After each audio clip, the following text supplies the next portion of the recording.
What really happened during the Devonian? Today, we set out to explore a time of silent conquest, a moment of biological audacity where the world gradually emerges from the water. A pivotal age where fish are arming themselves, plants are rising, and the Earth is preparing to change its face. Welcome to the Devonian, the great exodus to dry land. About 420 million years ago, the blue planet is still largely dominated by oceans. But something is moving, creeping, pushing, slowly heaving out of the waves. In the warm seas, the first coral reefs spread, vast and teeming. Fish explode in diversity, armored, jawed, fleshy finned, a foreshadowing of limbs to come. But before embarking on a new adventure, don't forget to like the video and subscribe to the channel to not miss anything. Thank you, and have a nice trip.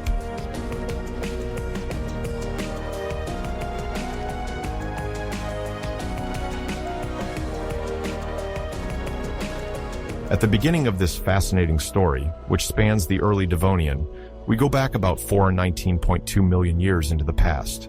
At this time, the planet is undergoing major geological and biological upheavals that will have a lasting impact on the evolution of life. To better understand each step, we will chronologically navigate the three major intervals of the Early Devonian: the Locovian from 419.2 to 410.8 million years, the Pragian from 410.8 to 407.6 million years, and the Emsian from 407.6 to 393.3 million years. We will focus solely on this period.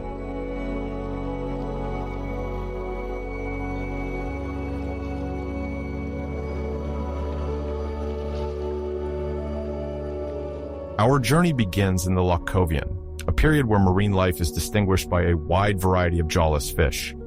These armored agnathans play a fundamental role in the history of life. We will examine the reasons for their expansion and their place in the ecosystem. Then, we will explore the unique ecological and geological context of the famous Rhynie Chert fossil site in Scotland. This formation reveals the presence of ancient warm volcanic soils and the remarkable preservation of mosses, fungi, and arthropods, offering an exceptional window into early terrestrial biodiversity. Finally, we will focus on the first tree stems, like Cooksonia barrondae, which paved the way for the emergence of great forests.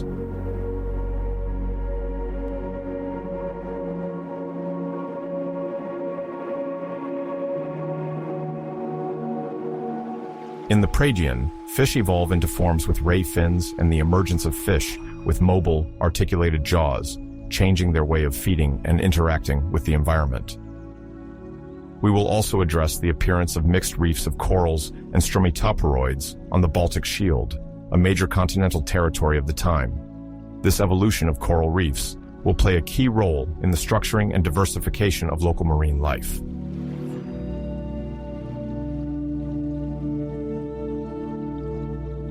We conclude with the Emsian, during which the formation of Hunsrück slate in Germany exceptionally preserved sea lilies and primitive arthropods capable of rudimentary air travel, thanks to pyritization. We will also discuss Dunkleosteus torelli, a superpredator dominating the food chain. At the end of the Emsian, riparian forests near watercourses begin to grow, with specific spores and specialized roots, rhizomorphs, that can reach up to 30 centimeters long.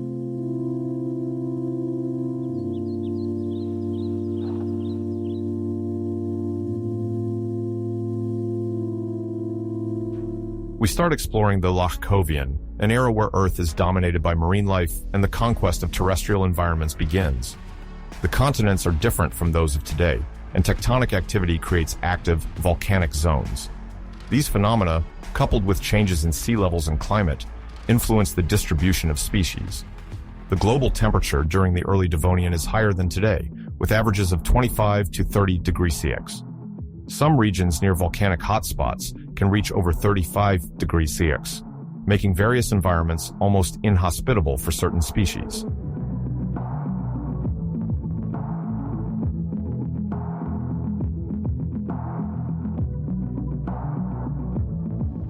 The Locovian is marked by the explosion of armored agnathans, such as Cephalaspis, jawless fish with bony plates enveloping their heads to protect themselves from predators. The appearance of other fine-shelled ostracoderms also shows a diversification of marine ecosystems. These fish thrive thanks to a less competitive diet, filtering organic matter or sucking in small prey, far from the big hunts. Their solid armor protects them in an environment where many animals seek to dominate the food chain.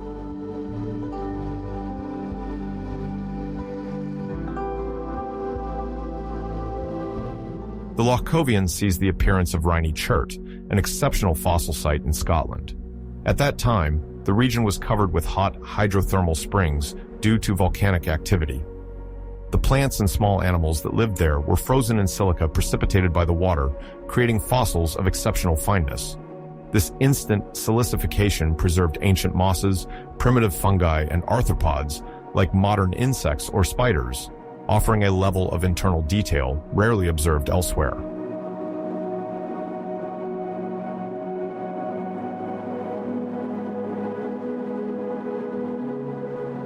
Silicification creates fossils of unique quality because as the silica rapidly deposits around organisms, it forms a natural mold, preventing their decomposition. This phenomenon requires silica-saturated water and a sufficiently warm environment to accelerate precipitation. Scientists compare this preservation to a biological snapshot, as the smallest soft tissues, vessels, and fungal filaments are visible under the microscope, providing a direct insight into terrestrial life of this period.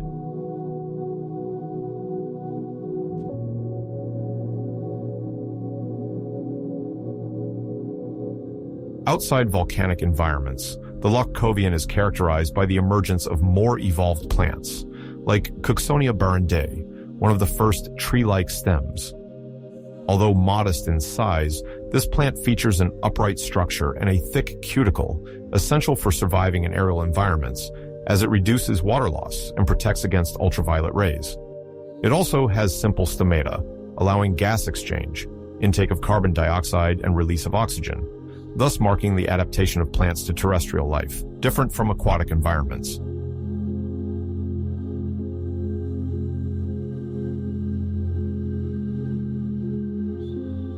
This phenomenon highlights the increasing sophistication of plant life, preparing for the establishment of forests that will gradually become larger throughout the Devonian. In the Lochcovian, Cooksonia barrendae stems, though small, already represent a major advancement compared to previous plant mats.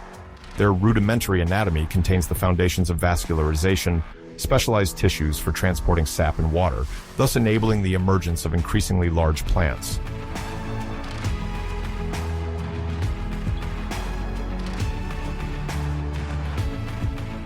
Towards the end of the Lochcovian, although the climate remains generally warm, it undergoes regional fluctuations. The oceans remain the main habitat for animal life, dominated by jawless agnathans. However, other groups begin to develop cartilage jaw embryos, which will allow them to catch, hold, and tear food, and will be essential for the expansion of jawed fish in subsequent periods.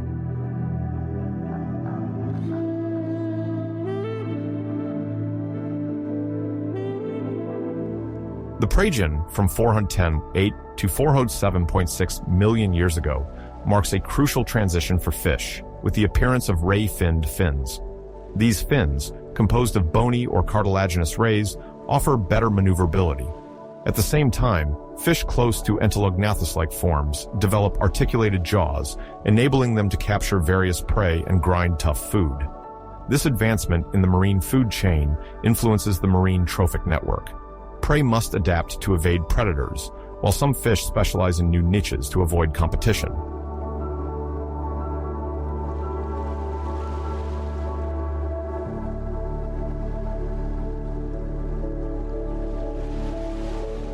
During the Praegian, coral reefs experienced spectacular evolution.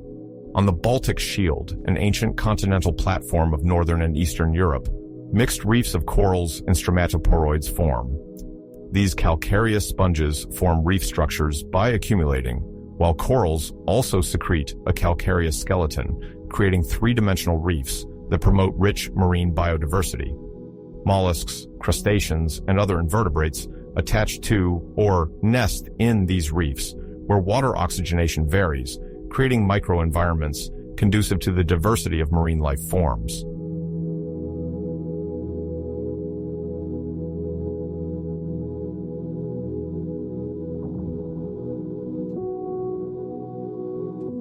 The impact of vegetation on the terrestrial domain becomes more visible. Richer plant communities, including vascular plants, stabilize soils along coastal and riverine areas. Although dense forests do not yet exist, the accumulation of organic material and the production of spores mark the beginning of a virtuous cycle. The soil enriches and retains water better, favoring the establishment of new plants. Terrestrial arthropods begin to diversify, and fossil fragments of primitive insects show that some species are already exploring plant cover to feed or lay eggs.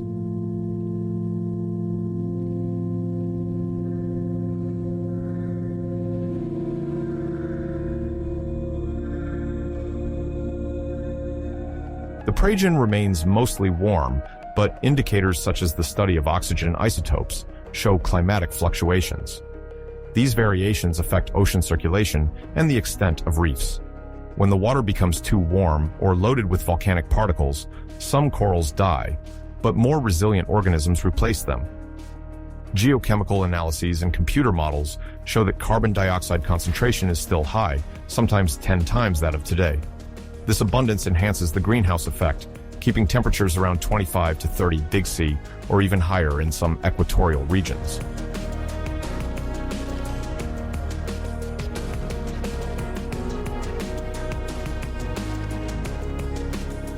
As the transition between the Praegian and Emsian approaches, marine fauna diversifies more and more.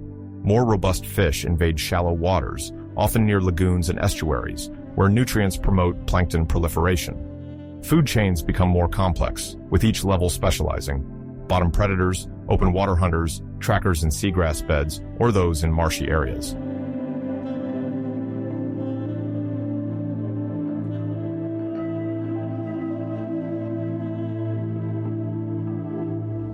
We now enter the Emsian.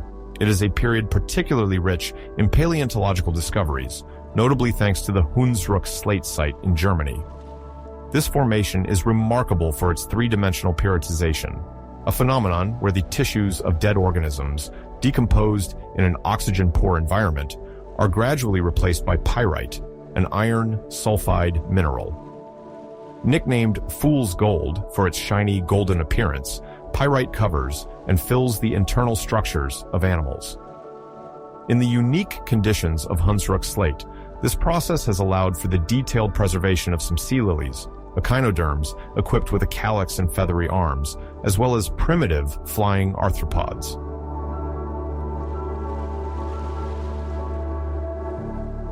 Researchers question these arthropods' ability to fly, as it was not sustained flight, but rather gliding or brief jumps assisted by membranous appendages.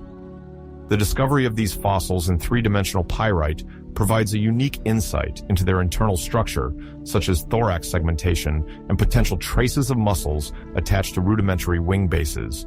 Hunsrück slate thus reveals not only a striking view of marine and amphibian fauna, but also the growing complexity of invertebrates in an emerging continental environment.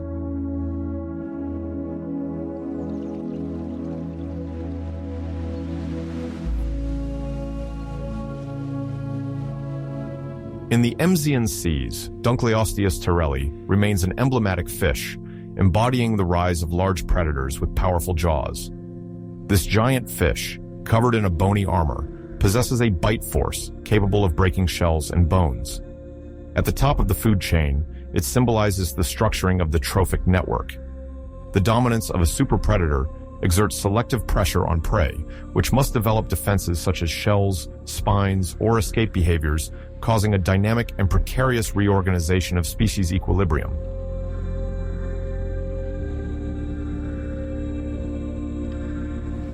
Beyond charismatic predators, life in the Emsian also develops on the banks and around wetlands, with the expansion of riparian forests close to rivers and streams. Paleobotanical studies reveal trilete spores, characterized by a Y-shaped form. These spores suggest the existence of more diverse vascular plants, likely connected by increasingly complex root systems. Rhizomorphic roots, which can reach 30 centimeters in length, are underground stems capable of transporting nutrients and water over longer distances. This root system complexity improves plant anchorage in the soil and resilience to relative drought.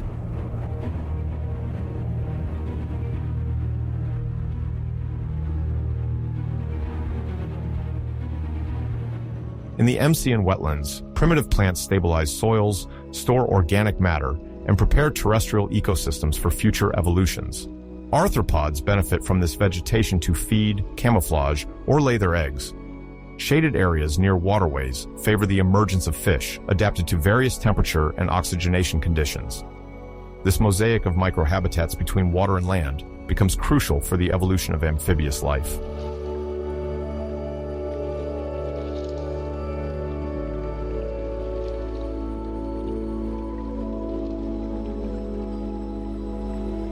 The dynamics of continental plates influence the orientation of coasts and the configuration of marine basins.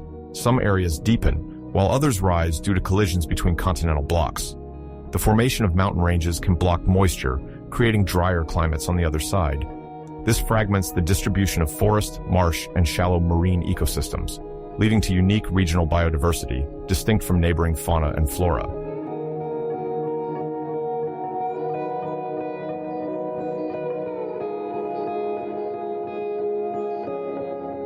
The Mcaean sediments show variations in organic matter, evidencing alternations between oxygenated and anoxic phases on the seafloor.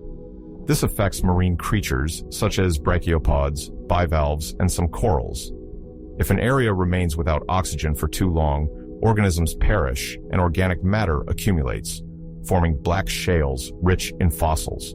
This alternation, already observed in the Lochkovian and Phrygian, extends into the Mcaean, foreshadowing the crises of the Middle and Late Devonian.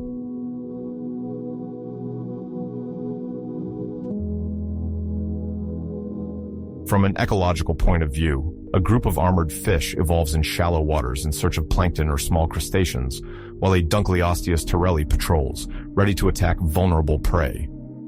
Near the shore, riparian vegetation forms thickets, where small arthropods attempt to climb to escape the humidity. In the distance, sea monsters and juvenile forests coexist on a planet being transformed by the photosynthesis of vascular plants and the dynamics of expanding biomasses.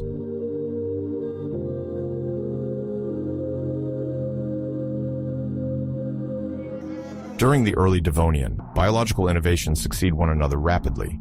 Agnathans thrive before their dominance is challenged by jawed fish.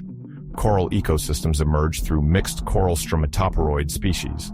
At the same time, the first plants leave moist environments to develop complex structures adapted to drought, UV rays, and gravity.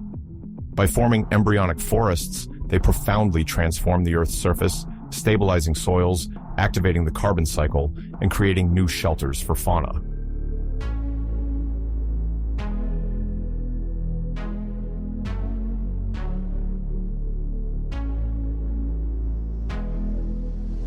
In this panorama, modern humans can grasp the deep roots of their evolutionary history. Riparian forests show that some plants were already heralding the future lineages of giant trees. Fish with perfected jaws prepare the revolution of vertebrates, which will conquer new environments. Trilete spores evoke our seeds and fruits, while rhizomorphic roots pave the way for complex root systems that will one day support these trees. Fossils like those from Rhynie chert or Hunsrück slate bear witness to this diversity and complexity at a time when Earth is rapidly transforming to prepare for the explosion of terrestrial life.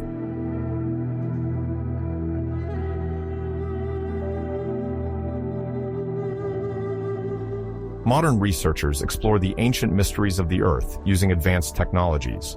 X-ray microtomography reveals in detail the internal anatomy of fossils like Dunkleosteus torelli, preserved in the pyrite of Hunsrück slate. At the same time, geochemical analyses of the Rhynie chert deposits show extreme conditions of acidity and temperature in the Lochkovian hot springs. These discoveries explain the perfect preservation of ancient mosses and fungi in the silica.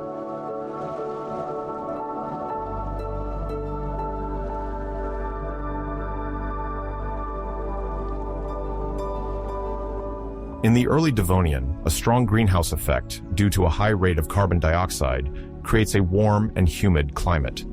This stable environment, without frost, favors the establishment and growth of terrestrial plants. Their development leads to the progressive burial of carbon in soils, which slowly reduces atmospheric carbon dioxide. This phenomenon, associated with enriched soils, generates increasing climatic differences between the equator and the colder latitudes.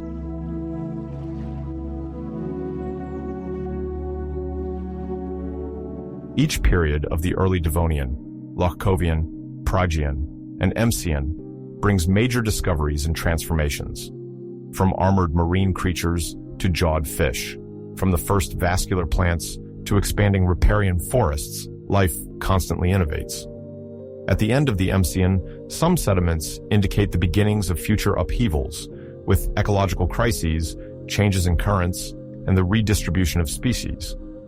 This dynamic is part of the history of an ever-moving Earth, where tectonics, climate, and life interact to shape the planet.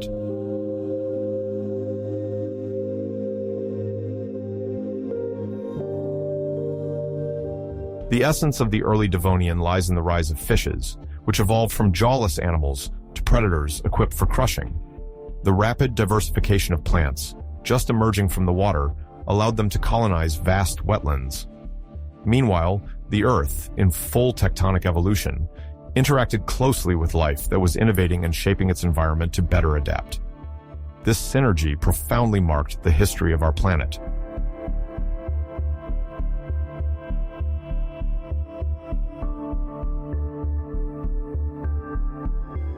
After exploring the Lochkovian, Phrygian, and Emsian, one finds that despite continents still being mobile and life confined to oceans and shores, the foundation for a flourishing expansion was laid.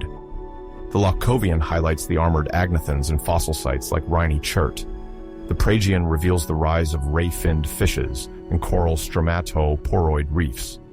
Finally, the Emsian illustrates the complexity of trophic chains with Dunkleosteus torelli and the deep extension of vegetation along the shores.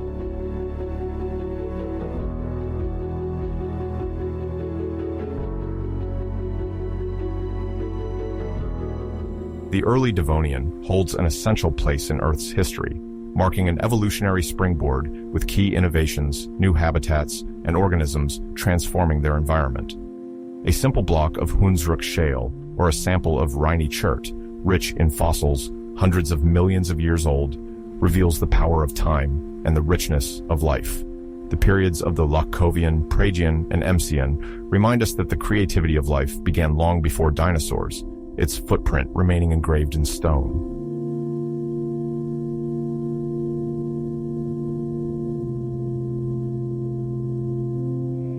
The Early Devonian, rich in linked environments, marks a key stage in colonization.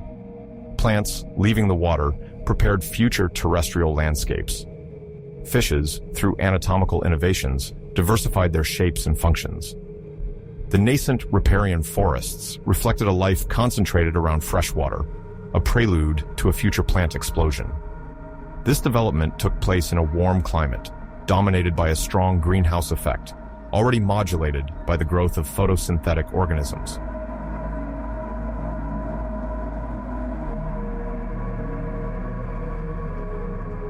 Every actor in this adventure, from fossilized fungus to armored fish, plays a key role in evolution, with its adaptations and extinctions.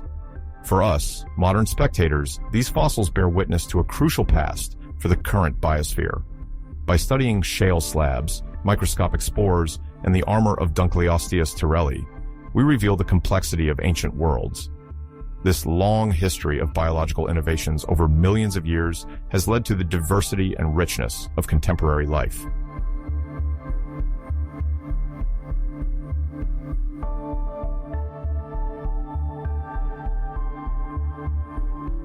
This portrait of the Early Devonian, although dense, covers only a short period among the 500 million years that separate the Cambrian explosion from today.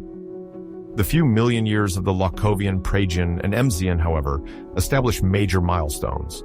The complexity of vascular plants, the diversification of fishes, and the emergence of superpredators restructuring the trophic chain. Each innovation lays the foundation for future life.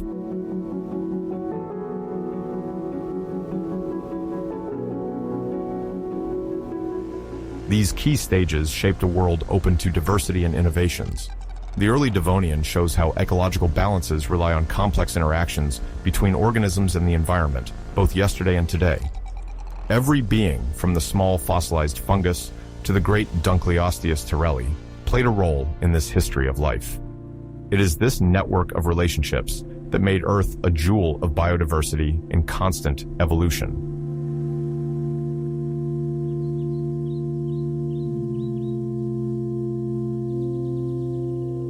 This overview of the Early Devonian highlights the rise of fishes and the emergence of the first vascular plants, the changing landscapes, the diversity of marine habitats, and the initial expansion of terrestrial life testify to the vitality of this period. Even though upheavals will occur later, the foundations are laid and the main actors are in place. This chapter prepares the terrestrial conquest that will lead to rich diversity of vertebrates, arthropods, and giant plants.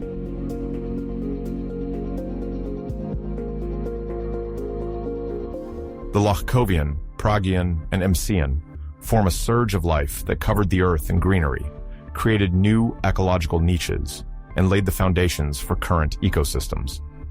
The Early Devonian, much more than a mere ancient epoch, is a cradle of upheavals whose impact is still visible today, all around nature. It reminds us of the importance of respectful humility towards our planet and the life it harbors.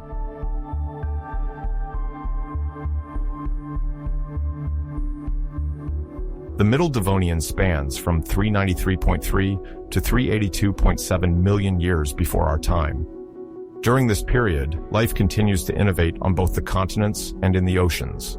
The seas teem with strange forms, plants gain ground on land, and the first terrestrial animals appear.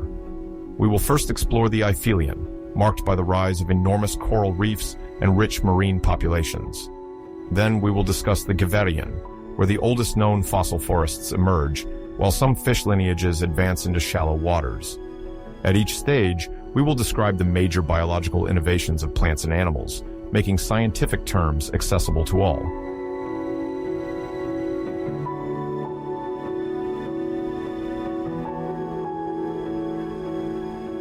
To understand the Eifelian, let's imagine an Earth with continents dispersed and separated by vast seas.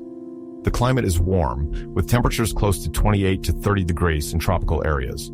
Primitive plants gradually settle on the shores, not yet forming dense forests. At sea, a spectacular phenomenon develops. Immense reefs take shape in the warm, shallow waters. They are largely constructed by corals and stromatoporoids, sponges capable of creating layered, calcareous structures. Each layer corresponds to a growth phase. On the geological timescale, these organisms build imposing barriers, functionally similar to the current Great Barrier Reef.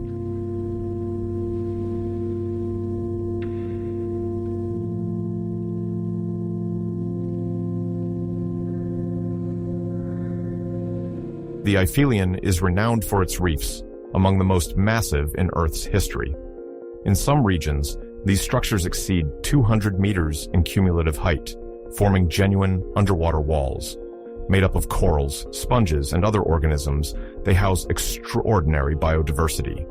Numerous animals live, move, and feed there. Mollusks, brachiopods, fish, crustaceans, and arthropods. Each species plays a role in a complex ecological balance. The corals form the framework of the reef and provide shelters, while fish adopt various strategies to feed: hunting, filtering, or scavenging. Crustaceans and arthropods explore crevices in search of prey or organic debris.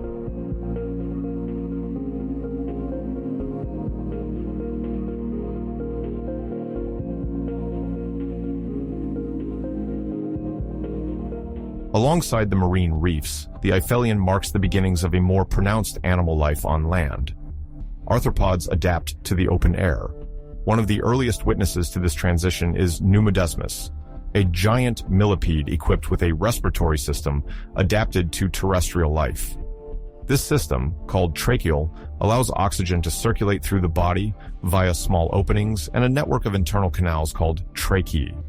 It is a key innovation for living out of the water. Pneumodesmus, several centimeters long, shows that some arthropods already mastered aerial respiration at a time when terrestrial vertebrates were only beginning to explore estuaries and lagoons.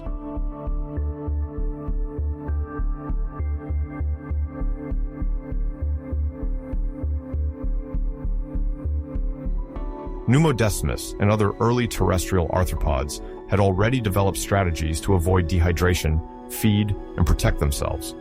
At the same time, plants, still simple, began to cover the banks and humid plains. These include vascular plants, capable of transporting water internally, which promotes their growth in height and their gradual spread. Although the majority of the emerged lands remain sparsely inhabited, these initial advancements foreshadow the future structuring of terrestrial ecosystems. In the marine environment, coral reefs continue their expansion in warm, shallow, and well-sunlit waters, providing a thriving environment for biodiversity.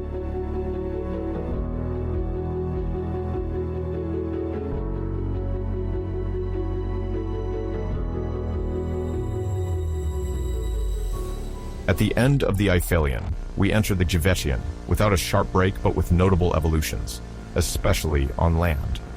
One of the major events of this period is the discovery of the oldest known forest at Minehead in England. Dated to about 390 million years, these plant fossils precede the previous records from North America by 4 million years. These primitive trees of the genus Climatic show an astonishing internal structure, with hollow trunks and an organization still very different from current trees. However, they already indicate a major advancement in plant colonization of terrestrial environments.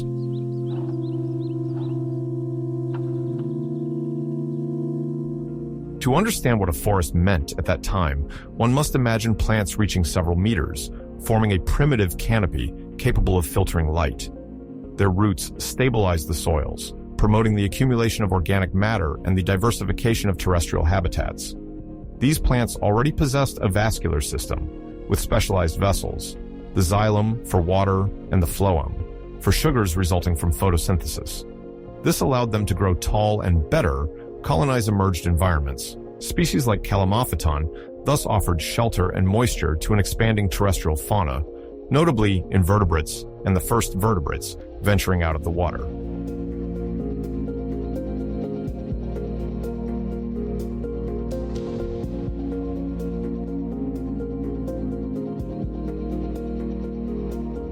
In the seas of the Devonian, a notable episode is the diversification of cladodont sharks. The term cladodont refers to teeth with multiple points, a large curved central point flanked by smaller points. This configuration allows them to efficiently capture soft prey like fish. These sharks evolve in the open sea or near reefs, taking advantage of a thriving ecosystem. At this time, Devonian oceans teemed with bony and cartilaginous fish of various forms, some of impressive size.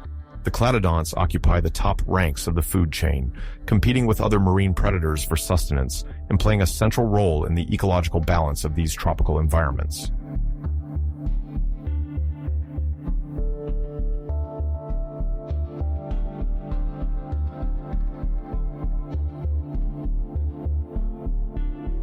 The diversification of cladodont sharks in the Middle Devonian is linked to the expansion of reefs, which create new ecological niches, favoring dietary specialization and protection. Although they differ from modern sharks, these fish share a cartilaginous skeleton and a strong predatory instinct.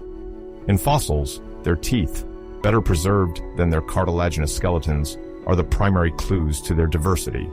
Sometimes, fragments of jaws or other bones are preserved, allowing paleontologists to reconstruct their anatomy, including body shapes and fin arrangements. These sharks from the Devonian represent a key stage in the adaptation of marine predators to complex reef environments.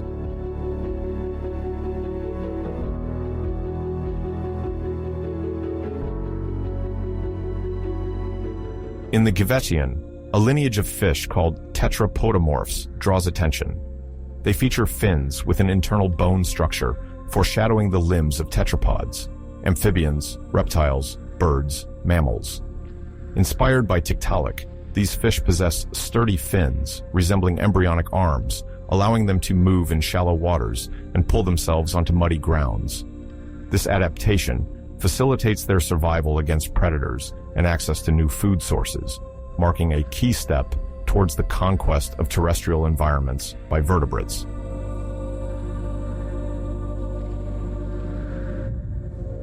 To better visualize, imagine a fish with a scaly body, flat head, and wide jaws.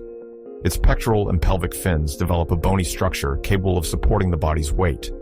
More muscular, they gain internal joints similar to future limbs. In shallow coastal waters, rich in plant debris, primitive insects, and invertebrates, these tetrapodomorphs shelter near the surface or in calm waters. Selective pressure then favors solid fins, useful for navigating crowded estuaries, breathing in the open air, or dragging themselves on dry land at low tide.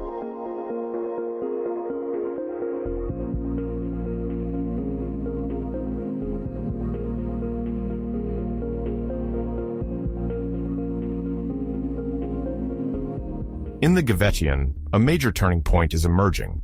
Some fish develop biomechanical capabilities, hinting at the future transition to land.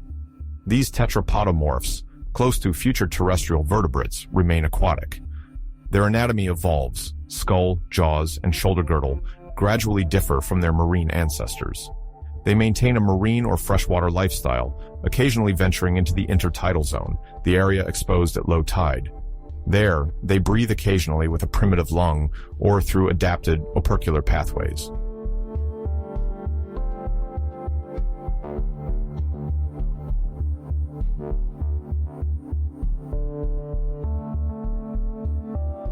In the Devonian, the earth is transforming. The land sees the birth of its first forests, while the sea harbors a great diversity of fish, some equipped with major innovations for evolution. Sharks diversify by taking advantage of reefs and their varied habitats. On land, arthropods explore new ways of life, inventing strategies to breathe, protect themselves, and feed, as shown by Pneumodesmus.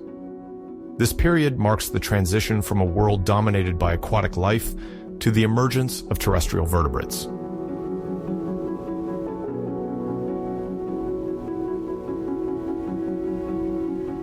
At the beginning of the Eifelian, the warm climate, ocean composition, and marine topography favored the exceptional growth of corals and stromatopteroid sponges, forming immense reefs.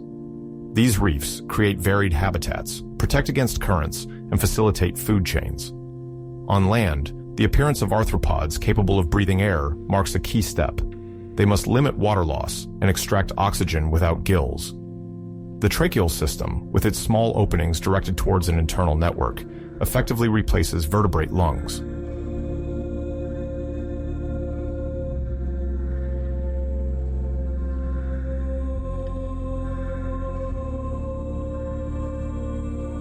In the Devonian, the discovery of fossil forests reveals more developed vegetation with solid trunks and efficient root systems.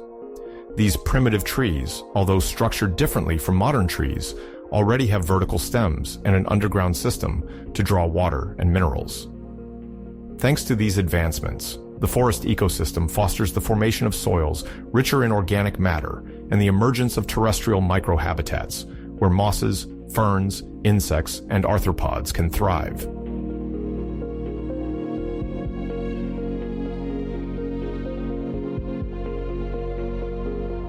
In the Devonian, cladodont sharks diversify, specializing in hunting specific prey, ranging from mollusks to less powerful fish. Their teeth, with a curved tip, are adapted to grasp these prey, unlike modern sharks that have blade-like teeth for cutting flesh. A partition of food niches is observed.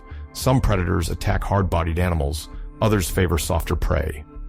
This specialization nurtures a great diversity of forms in the Devonian seas and maintains the balance of marine fauna.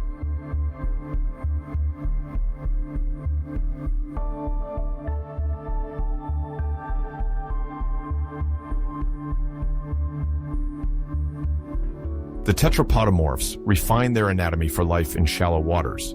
Unlike classic fish that rely on buoyancy, these animals must support part of their weight against gravity. Muscular, jointed fins connected to a robust skeleton enable them to move on a muddy bottom or haul themselves into dense ponds. This offers them advantages: better food capture, escape from predators, and exploration of muddy shores. This stage is viewed as a stepping stone towards the adaptation of jointed limbs in tetrapods.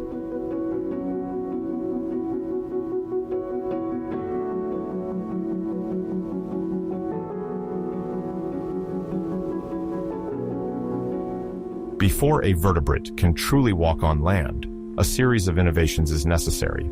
A skeleton capable of supporting semi-terrestrial movements, support for breathing at the surface, and efficient oxygen circulation. In the Geochemical, although most of these fish remain aquatic, their anatomy hints at potential future evolution. The ossature of the fins, the shape of the skull, the position of the eyes, and the vertebral column indicate that certain groups, close to Tiktaalik, are preparing for amphibious behaviors, as if nature is already experimenting with solutions for colonizing emergent lands.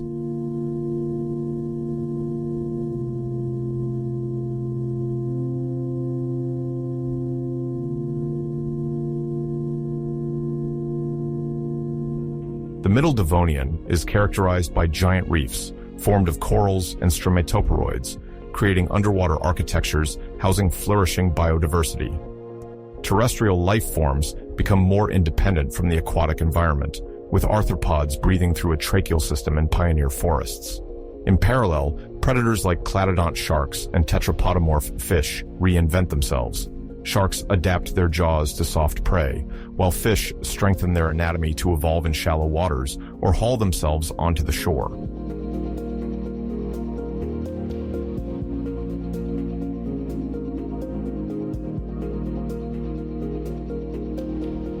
The Eifelian and Geochemical are two key moments of the Middle Devonian, marked by significant changes in living organisms. The giant reefs form thanks to the harmonious alignment of ocean chemistry, climate, and coral biology. Terrestrial arthropods gain autonomy by improving their breathing and protection against desiccation. Forest plants rise thanks to more solid vascular tissues, and fish precursors to tetrapods progressively adapt to explorations near the surface or out of the water.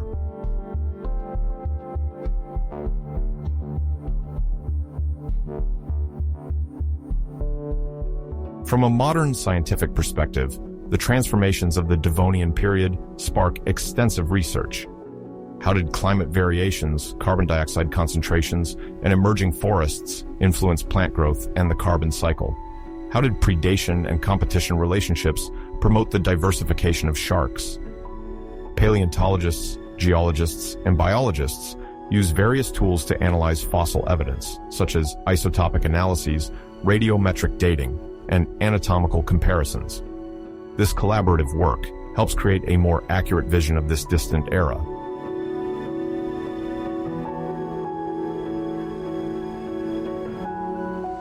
The discovery of the fossil forest at Minehead goes beyond the mere detection of old trunks. It involves understanding the internal structure of the trees, their roots, the type of soil, and associated fossils, and then comparing this data with other sites. The fact that this plant assemblage is 4 million years older than the American record changes our perception of the pace at which forests became established. This indicates that in the Geochemical, forested environments were already developing in some regions, initiating the great transformation of continents.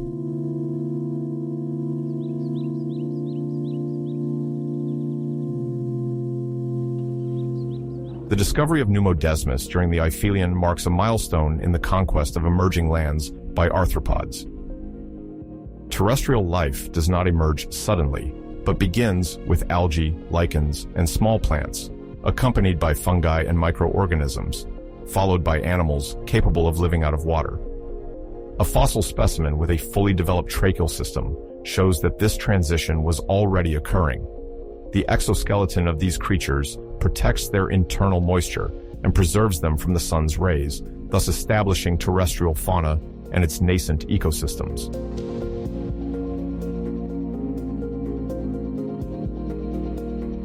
Geological rhythms are extremely slow compared to the human scale.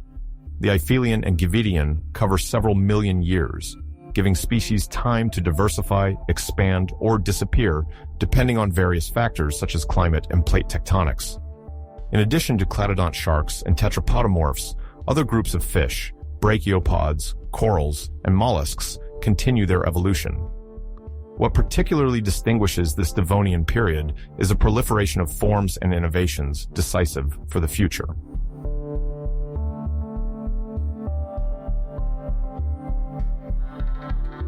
Let's return to a Geochemical shoreline. A lobe-finned fish lifts its head out of the water to breathe, while arthropods explore the moist soil. In the open water, a cladodont shark searches for prey. Behind the coral barrier, formed by corals and stromatoporoids, schools of fish flee from a predator. This scene, reconstructed from fossils, shows us the interaction of terrestrial pioneers with gigantic marine ecosystems, populated by corals and carnivorous fish.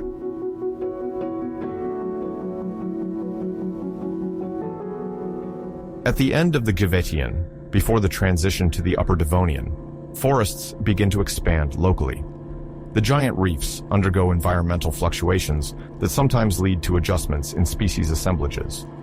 The Middle Devonian is marked by evolutionary novelties, more structured terrestrial ecosystems, changes in marine predation, and anatomical refinements in certain fish lineages. The biosphere benefits from unprecedented opportunities while facing ecological challenges such as competition, support of new structures, and chemical regulations.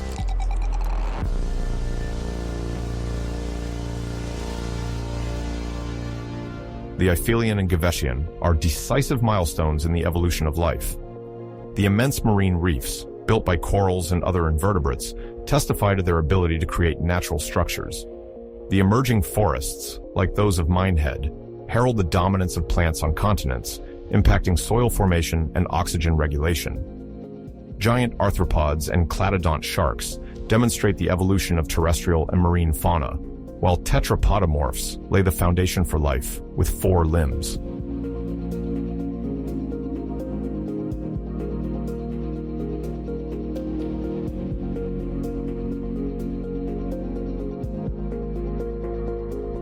The depiction of the Middle Devonian is fascinating because it contains keys to understanding major transitions in the planet's history.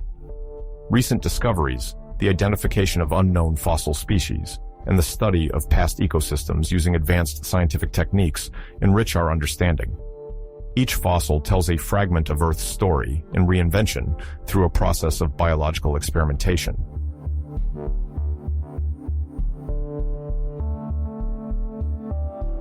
The Late Devonian, between 382.7 and 358.9 million years ago, is marked by dramatic events that reshape marine life and initiate a transition to a new world. We will focus on the Frasnian and Flaminian, 2 subdivisions of this period.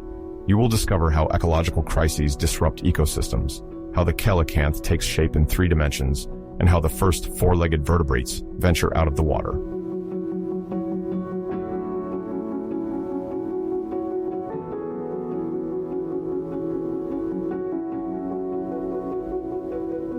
The Frasnian, between 382.7 and 372.2 million years ago, is distinguished by significant geological changes and environmental disturbances. The configuration of continents at the time differs from ours, with marine basins subject to strong variations in sea level. These fluctuations favor the appearance of anoxic zones where aquatic life struggles to survive, thus setting the stage for a series of biological crises.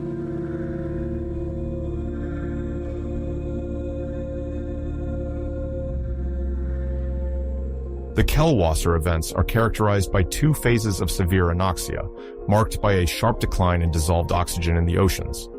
According to recent research from 2025, the first phase coincides with a climatic cooling, favoring a stratification of the water column and leading to a massive extinction affecting 40% of marine genera.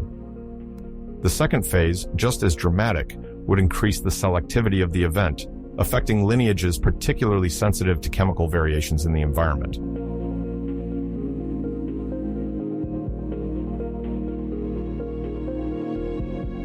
The episodes of anoxia are marked by deposits rich in organic matter, often dark, that preserve marine fossils. These black shales indicate an oxygen-free environment at the sea bottom, a key indicator for understanding the extent of the changes. When oxygen decreases in deep waters, many species can no longer breathe properly, leading to significant losses among corals, brachiopods, and specialized fish, which reduces ocean biodiversity.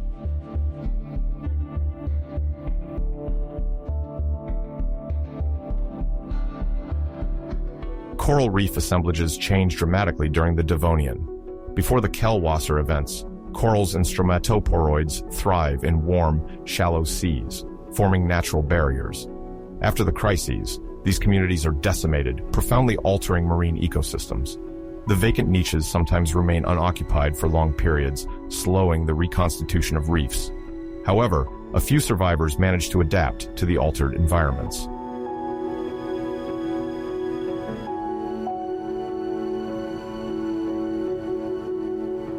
The marine fauna of the Frasnian includes a wide variety of fish, such as placoderms, formidable vertebrates equipped with protective armor, and often at the top of the food chain.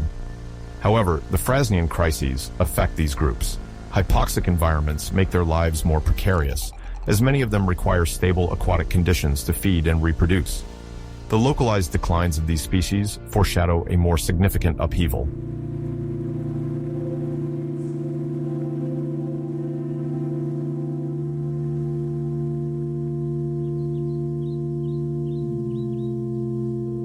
The biogeographic study of Frasnian fish, notably those from the Miguasha region, shows a saturation of niches, indicating that the functional diversity of fish covers a wide range of adaptations. According to a BioRxiv publication, by comparing these ancient communities to modern marine assemblages, scientists find that many lifestyles, diets, and body forms were already present before the end of the Devonian. This saturation indicates an ecosystem complexity where each species occupies a specific ecological function in the trophic chain.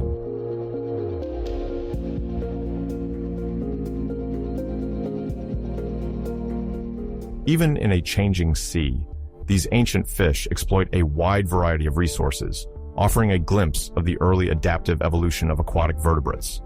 Specialized predators, endowed with powerful jaws, coexist with species filtering particles or feeding on microorganisms and plant debris. The competition for food in space creates strong selective pressures, leading to anatomical innovations. For example, some articulated jaws allow effective suction to capture prey in areas crowded with aquatic vegetation.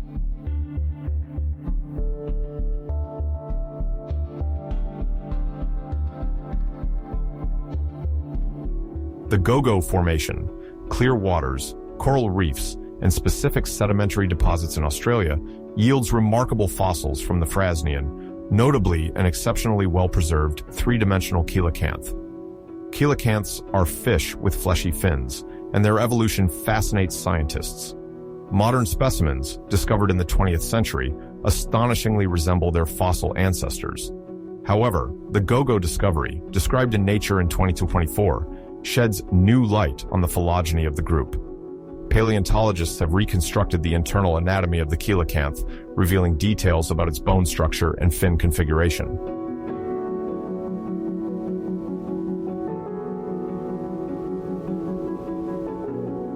The three-dimensional reconstruction of the coelacanth allows tracing its evolutionary links with lungfish and future tetrapods. The actinistians, to which coelacanths belong, developed unique characteristics in their fins, skull, and jaw, suggesting a distinct evolutionary path from ray-finned fish. The paleo-environmental conditions of Gogo favored the exceptional preservation of these specimens. This information is crucial for understanding the evolution of lobe-finned fish and their adaptation to marine changes in the Late Devonian.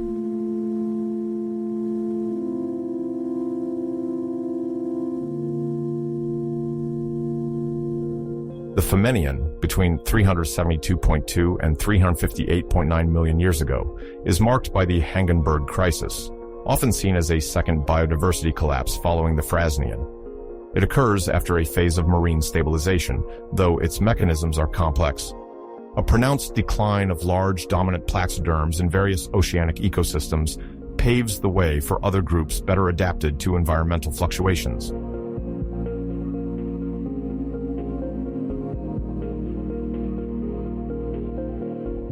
During the Hangenberg crisis, some groups disappear while cartilaginous fishes like sharks and rays survive. The vulnerability of placoderms is explained by their large size and high nutritional needs. In a world where marine productivity is reduced by anoxia events, only smaller or adaptable organisms can thrive. The reactive and stress-resistant cartilaginous fishes emerge stronger from this crisis.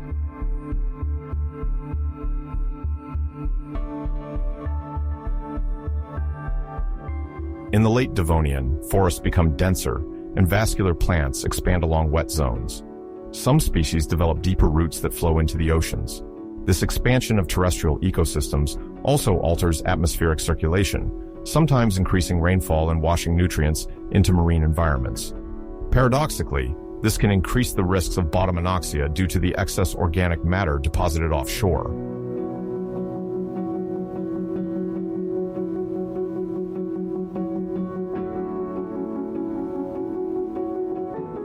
In the Flaminian, the oldest subaerial footprints are discovered on Valentia Island, Ireland, left by a primitive tetrapod with multiple toes on each limb, polydactyly.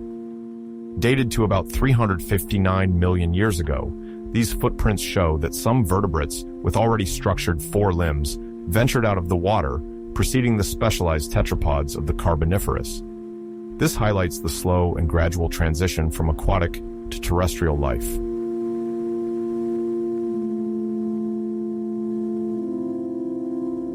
The first steps out of the water offer animals numerous advantages, such as access to new food sources and the ability to escape marine predators. The polydactyl footprints mark an important stage. Instead of staying on muddy shores or in lagoons, some creatures walk on dry land.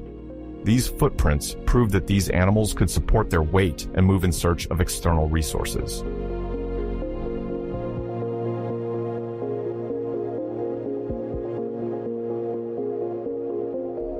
Polydactyly in these primitive tetrapods may intrigue, as most modern tetrapods have 4 fingers per limb. Early in their evolution, a greater number of fingers appeared before being reduced. This reflects a transitional stage where several evolutionary trials were made to optimize terrestrial or amphibious locomotion. Eventually, the configuration of 5 fingers per limb, the most efficient and stable, prevails.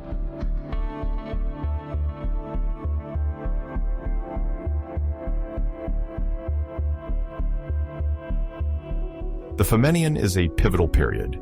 It sees the decline of giant placoderms and favors new evolutionary experiments, such as polydactyl tetrapods.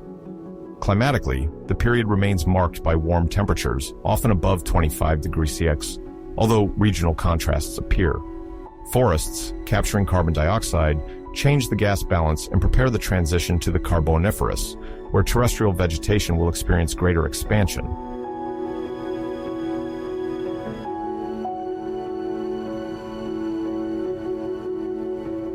Recent research using Earth system models from 2025 suggests that continentalization accelerates erosion and transports more nutrients to marine basins. This promotes algae proliferation, which, when decomposed, consumes oxygen and exacerbates anoxia, already present following previous crises. When oxygen is no longer renewed, marine life suffers dramatic consequences. These repeated crises weaken many species and make way for more resistant or opportunistic forms.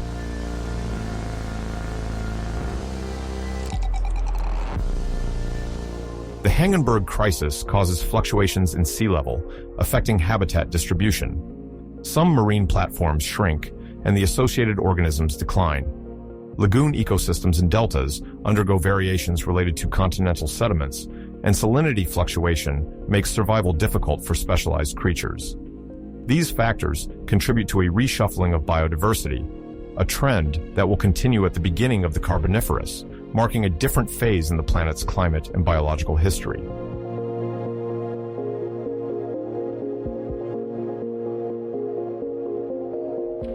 Conodonts, marine organisms with microscopic teeth, are essential for biostratigraphy because the species that appear or disappear during crises serve as chronological markers. Plant spores, indicating the expansion of terrestrial plants, are dispersed over increasingly vast areas. They reflect the progressive rise of ecosystems such as the first woods or future forested swamps.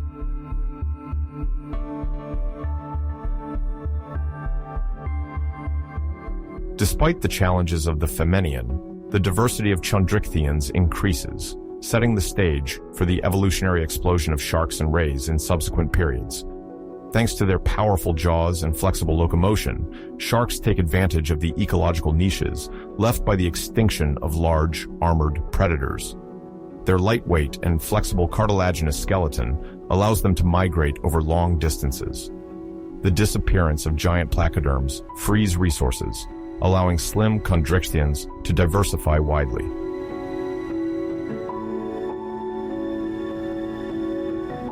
The analysis of the complex relationships between anoxic crises, climate fluctuations, and anatomical adaptations continues to be the subject of numerous studies. Fossil discoveries, isotopic analysis, and large-scale modeling help understand why certain lineages survive while others go extinct. Discussions focus on ocean dynamics, water chemistry, continental erosion, and volcanic activity. International conferences, such as those mentioned in the 2025 publications, bring together specialists to piece together the puzzle of the Late Devonian.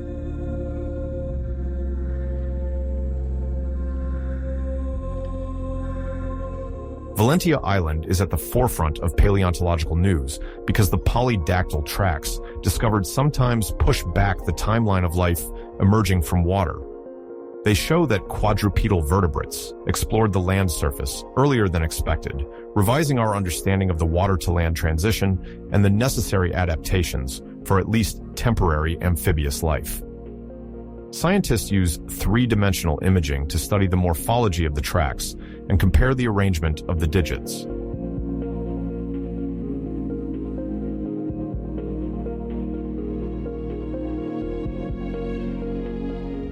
How did these primitive tetrapods manage respiration out of water? It is likely they retained gills while developing internal organs for atmospheric oxygen absorption. Living lungfish offer interesting analogies. Transformations of the axial skeleton, vertebrae, and pectoral and pelvic girdles mark the first steps of terrestrial mobility. The Valentia tracks show that these animals moved with a waddle, probably relying on partially load-bearing hind limbs.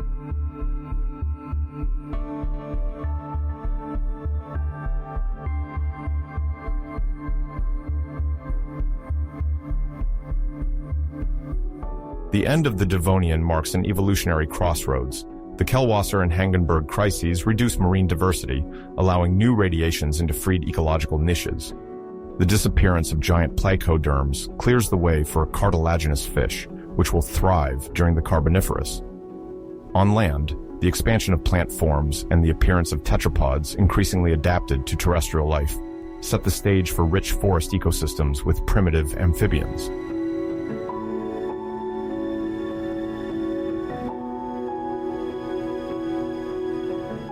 The large continental masses continue to gather, preparing for the assembly of supercontinents, which influences ocean currents and winds, creating contrasting regional climates.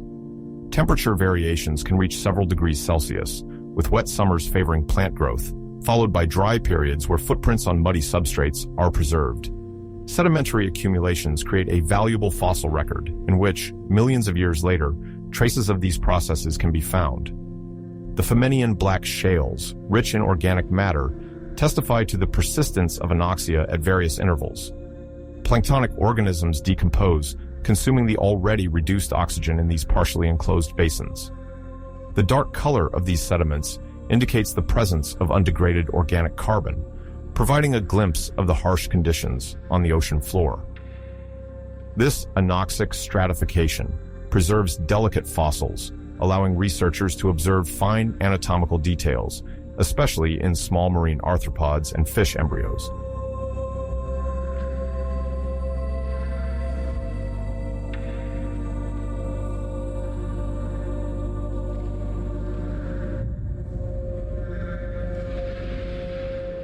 Thanks to advances in computed tomography and other imaging techniques, paleontologists study multicentennial fossils, particularly bone ridges and jaw structures, to trace the evolutionary history of species.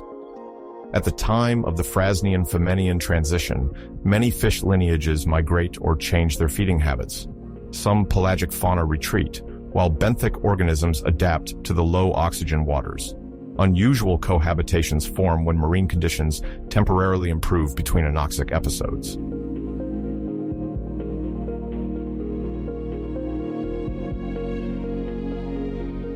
During the Femmenian, some amphibious plants evolve into more robust forms, supported by woody stems. Spores bear witness to the expansion of adaptable plants, preparing for the Carboniferous forest boom. This vegetation cover encourages soil moisture, the introduction of organic debris into marshes, and the formation of the first coal layers. These processes contribute to the trapping of atmospheric carbon dioxide, influencing the climate and promoting the emergence of continental biotopes.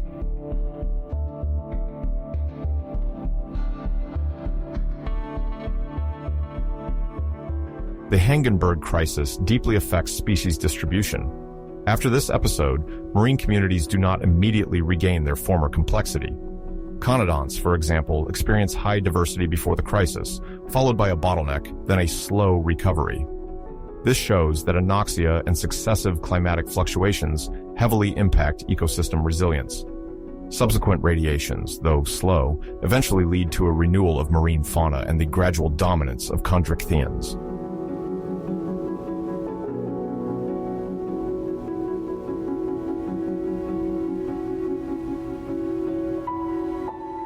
Increased continental erosion, massive nutrient influx, and deep water stagnation create a spiral where algae proliferate, die, and consume oxygen at the bottom, a phenomenon that can last hundreds of thousands of years, decimating many species.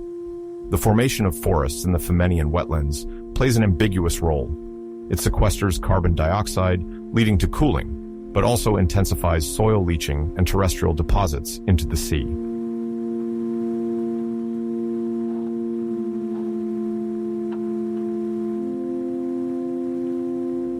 The connection between the exit of tetrapods from the water and their environment is subtle but real.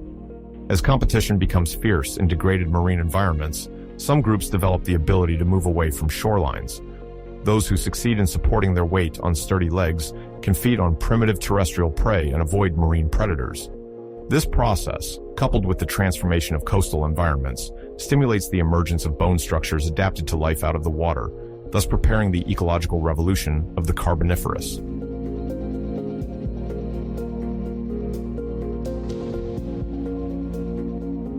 The polydactyl tracks on Valentia Island show that organisms, although far from being fully adapted, were already evolved enough to leave the water. This discovery challenges the idea that the conquest of land took place later. It suggests that earlier attempts, perhaps sporadic, by quadrupeds exploring banks and muddy grounds occurred.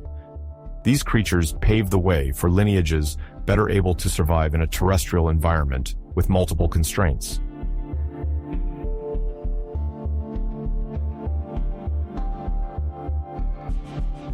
Studies carried out in 2025, reported in geochemistry conference proceedings, indicate that ocean circulation is frequently disrupted by Milankovitch astronomical cycles, approximately 400,000 years in length. These oscillations can amplify climate contrasts, alternating between cooling and warming, thereby disrupting marine stability. In this context, marine organisms weakened by anoxia face additional pressures, while dry land sometimes offers an escape route for certain vertebrates who explore terrain that is still sparingly competitive.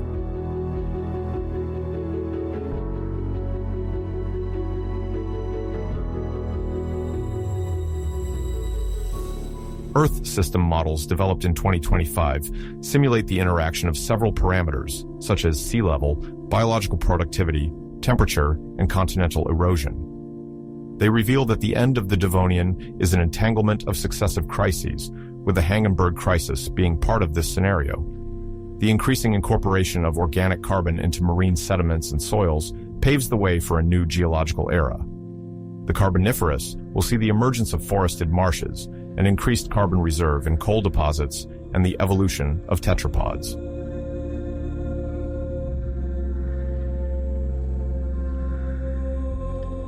The Late Devonian is a turning point for the biosphere. The Kellwasser events and the Hagenberg crisis cause upheaval in the Frasnian, followed by a reshaping of marine communities before the transition to the Carboniferous.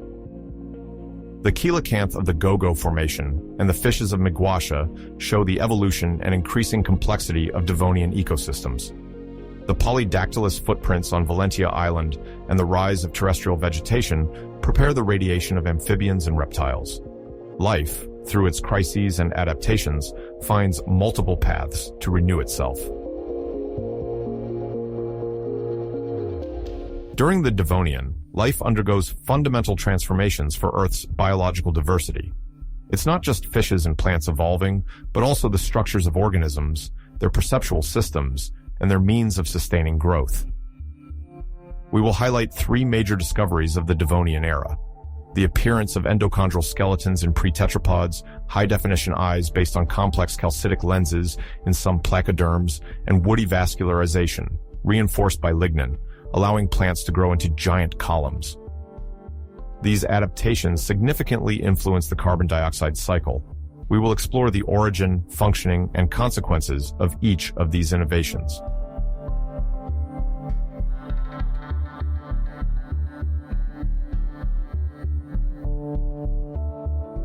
To understand the importance of endochondral skeletons, one must first distinguish between two types of bones that appeared over the course of evolutionary history. First, there are dermal bones that form directly from the skin or superficial layers of the body, characterizing many primitive fish: plates, scales, protective pieces. Then there are endochondral bones that first develop as internal cartilage, then gradually transform into bone. In the Devonian, a line of precursor vertebrates, known as pre-tetrapods, sees the emergence of this type of skeleton. These pre-tetrapods, closely related to the first fishes with fleshy limbs, are distinguished by trabecular bones. Trabeculae are thin lamellae, or small bony pillars, forming an internal network, providing strength and lightness.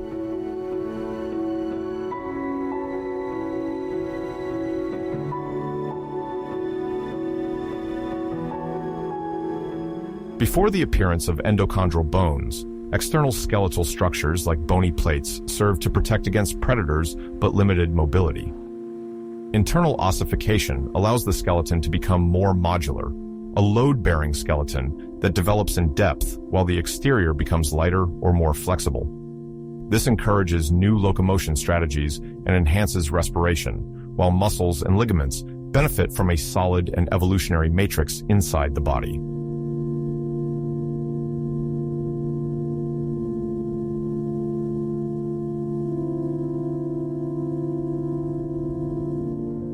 Endochondral ossification begins with the formation of cartilage cells aligned in columns. These cells are filled with minerals, dye, and leave space occupied by blood vessels and bone cells. This process creates a network of trabecular bones, offering great mechanical resistance. The beams allow bone marrow and blood to circulate, thereby promoting faster and more robust growth.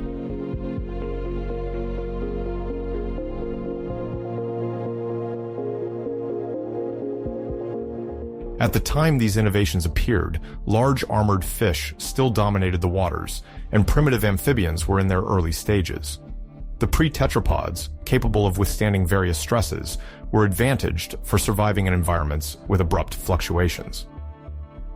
One of the major consequences of these skeletons is the support of fleshy limbs, still rudimentary, but already promising for conquering shallow environments and later terrestrial environments.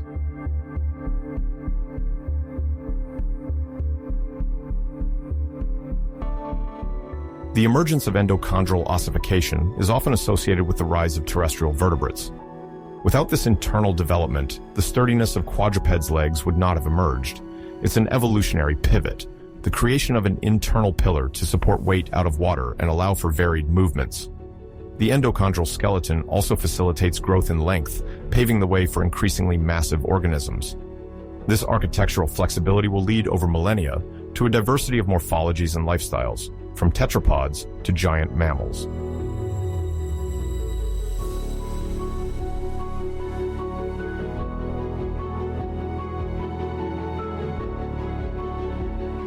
The study of endochondral skeletons in pre-tetrapod fossils is challenging because internal elements are less likely to be preserved than external bony plates.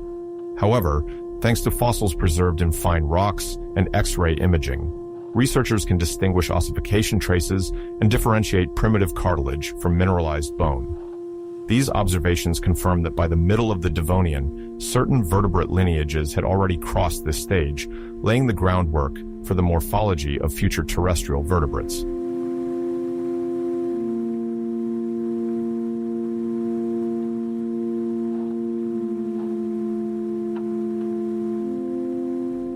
In summary, the emergence of endochondral skeletons, with internal struts providing unseen support from the outside, is a major innovation of the Devonian. This mechanism improves reactivity to environmental changes, favors development, and paves the way for the conquest of shorelines, then land. After examining the internal skeleton, let's proceed with the perfection of the eye, particularly the astonishing calcitic lens system observed in some placoderms. When imagining Devonian marine life, one thinks of armored predators like placoderms, dominant in coral reefs. However, some placoderms, dating back 380 million years, possessed eyes with multi-layered calcitic lenses, offering extremely sensitive and highly developed vision for the era. To understand this, it's essential to explain what calcite is and why this material is so special for a visual organ.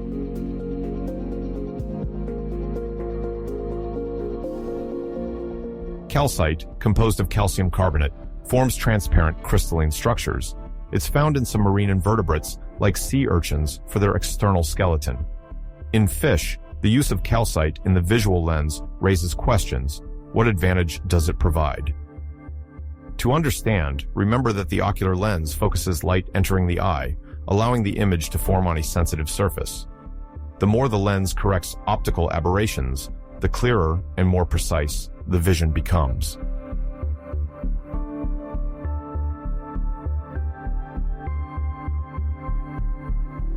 In a multi-layered calcitic lens, the stratification of layers, each composed of precisely oriented calcite crystals, seems to mitigate certain image distortions. These layers would have acted complementarily, providing progressive correction to the light passing through the eye. It's as if nature, long before the invention of modern optics, had designed a multi-layered lens system to enhance clarity. More precise vision offered a major advantage, allowing for earlier detection of prey, identification of a conspecific or rival, or even spotting shadows in murky water. This favored survival in a competitive marine environment dominated by predators.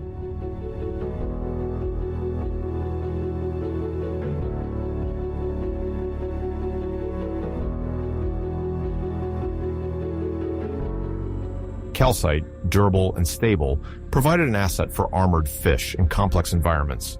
Its formation required a specific metabolic process to organize calcium carbonate into crystalline layers, a process unique to certain placoderm lineages and not universal among Devonian fish. This innovation demonstrates the diversity of natural solutions for underwater vision. By studying these fossil lenses through tomography and microscopy, paleontologists discovered the layering of calcite lamellae and their microchannels, allowing for flexibility. These eyes were capable of adapting to various light conditions, which was essential in a marine environment with seasonal and local variations, such as water turbidity or plant cover.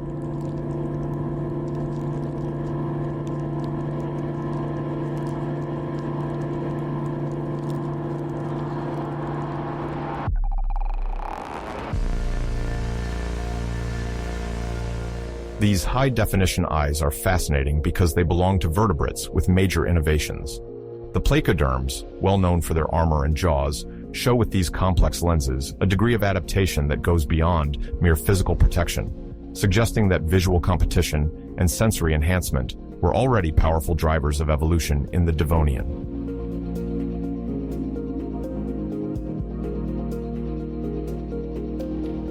The legacy of calcitic eyes lies not only in their visual performance, but also in demonstrating that, as early as the Devonian, natural selection was working on sophisticated optical concepts.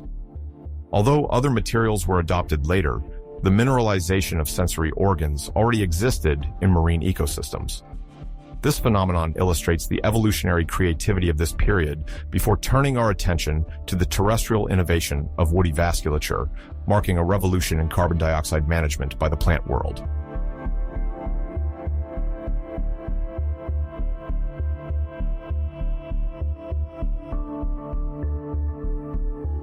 While the marine life of the Devonian draws attention with its gigantic and strange forms, the terrestrial conquest of this period is just as significant. Plants, which were limited to modest forms, began to produce increasingly taller stems supported by lignin. Some plants reached impressive heights, allowing them to capture more light and reduce competition with lower plants. This plant expansion also transformed the atmosphere by decreasing carbon dioxide through the formation of massive forests.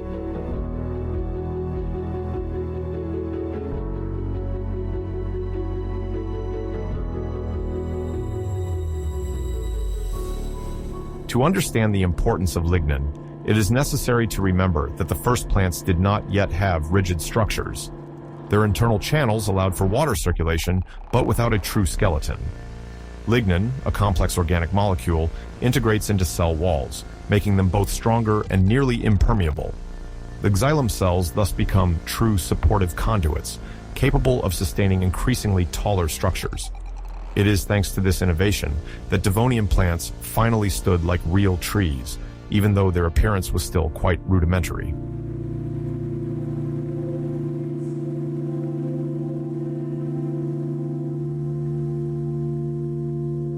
This woody vasculature has major ecological and geological consequences. By increasing their leaf surface area and size, these large plants absorb more carbon dioxide during photosynthesis.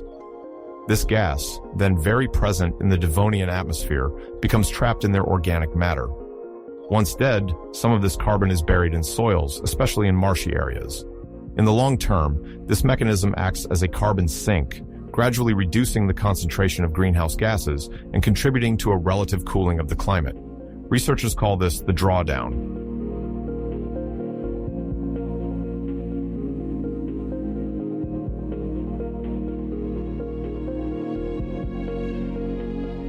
Moreover, the emergence of more developed forests transforms soils, water retention, and biodiversity. The roots, now deeper, stabilize land, retain sediments, and promote the formation of humus, creating a microenvironment conducive to arthropods, early terrestrial vertebrates, and many other organisms. Plant decomposition enriches soils, feeding a new food chain. In a few tens of millions of years, the Earth becomes covered in green, preparing for the arrival of terrestrial animals that will find shelter, food, and territories to explore.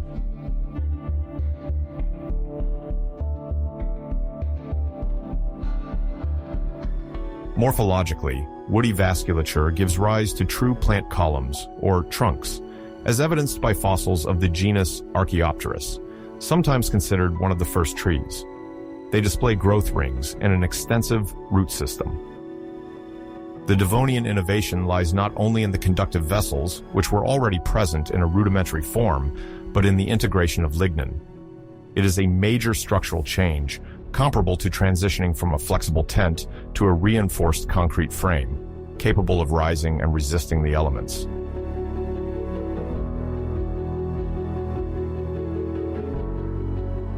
In the long term, woody vasculature profoundly transforms the biosphere and the Earth's geology. By the end of the Devonian, and then in the Carboniferous, immense forests fix significant amounts of carbon, which will eventually become trapped in the subsoils in the form of coal or oil. The lignin revolution, far from being a mere botanical curiosity, thus laid the foundations for the deposits of fossil fuels on which humanity would later depend. It is fascinating to think that our modern energy finds part of its origins in this Devonian plant conquest.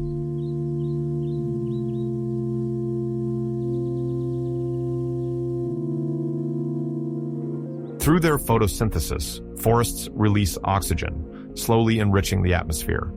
This process, initiated well before the Devonian with cyanobacteria, intensifies with the rise of plant life.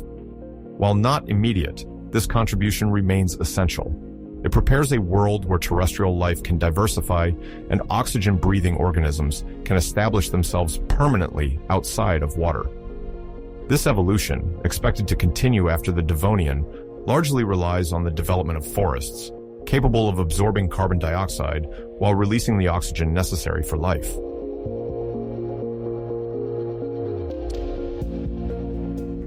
Several sites from the Middle and Upper Devonian yield fossils of exceptionally well-preserved woody stems.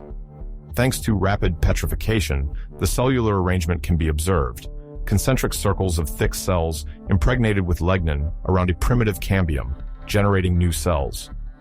Using microscopes, the complete anatomy, including roots and branching, can be reconstructed. These discoveries clarify the emergence of woody plants, ancestors of conifers, gymnosperms, and later flowering plants.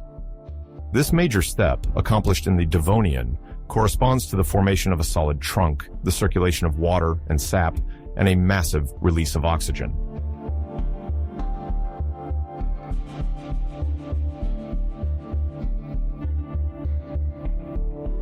On a macroscopic scale, the Devonian marks the first major greening of the continents.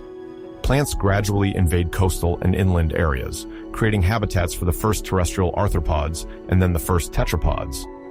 Without woody stems, the concentration of carbon dioxide in the atmosphere would have remained high, and the dynamics of soils, water, and climate similar to those of the Silurian. Lignin, this molecular scaffold, is therefore at the origin of a major planetary transformation. These three innovations of the Devonian have profoundly transformed the living world. The internal skeleton strengthened vertebrates for the conquest of land, eyes improved underwater hunting, and lignin allowed plants to grow, capture more carbon, and prepare terrestrial life. Numerous groups experimented with new forms, some disappeared, others adapted and thrived. Endochondral structures laid the foundations for terrestrial vertebrates, perfected eyes, improved vision, and lignin allowed plants to grow, transforming the terrestrial biosphere.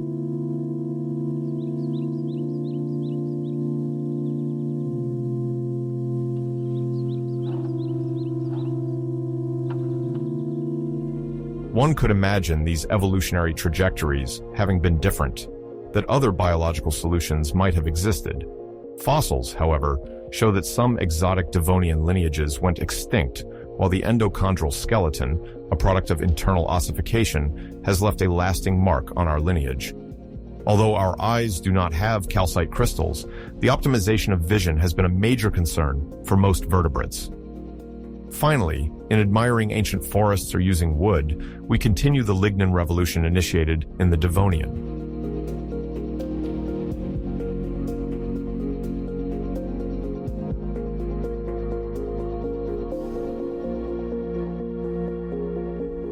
We can still marvel at the ecological, geological, and climatic repercussions of these innovations. The Earth, then in full experimentation, left its legacy in microscopic details. Each tells a story of adaptation and balance. Paleontologists, geologists, and biologists explore this period through new excavations, the analysis of unprecedented fossils, and precise numerical models. Recent discoveries, such as the 3D reconstruction of Devonian fishes or the imprint of giant roots, highlight the crucial importance of these innovations.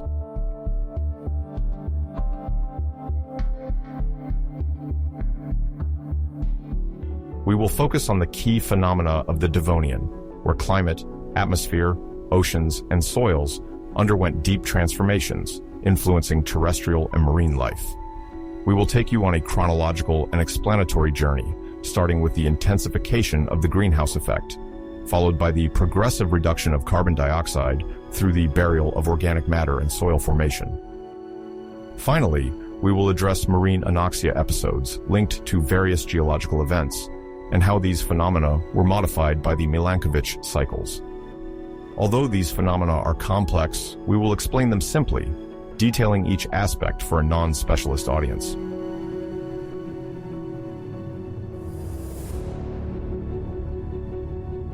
To understand this era, it is essential to place it in its climatic context.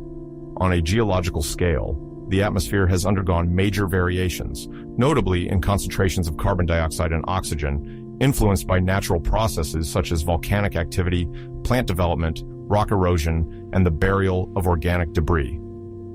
The concentration of carbon dioxide was much higher than it is today.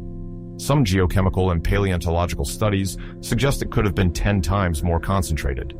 Thus, if the current rate of carbon dioxide is about 400 parts per million, or approximately 0.04% of the air, it is likely that in the Devonian, during greenhouse peaks, the atmosphere contained several thousand parts per million. However, this estimate remains approximate since reconstructing the atmosphere of that time relies on indirect evidence such as the isotopic composition of rocks, paleosols, or mineral inclusions.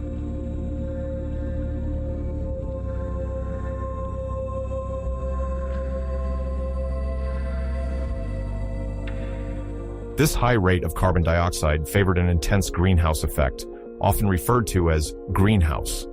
It is important not to confuse it with a mere rise in temperature. The greenhouse effect refers to the phenomenon where gases, like carbon dioxide and water vapor, trap infrared radiation emitted by the Earth, thus warming the air and water. In the Devonian, the average surface temperature ranged between 28 and 30 degrees C, much higher than the current average of 15 degrees C.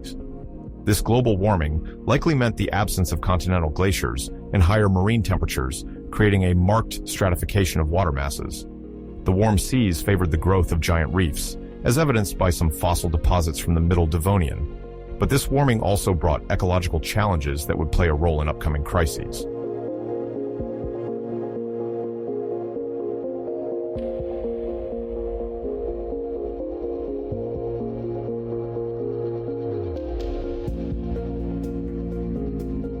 Why such a concentration of carbon dioxide in the Devonian? Several factors combined. Intense tectonic and volcanic activity released large amounts of gases into the atmosphere. Furthermore, the oceans, rich in microorganisms, experienced episodes of mass mortality. The organic materials accumulated at the bottom favored fermentations that produced CO2. This concentration, however, did not remain constant.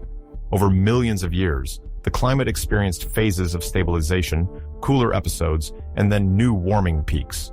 This is referred to as a greenhouse-type climate without continental ice caps.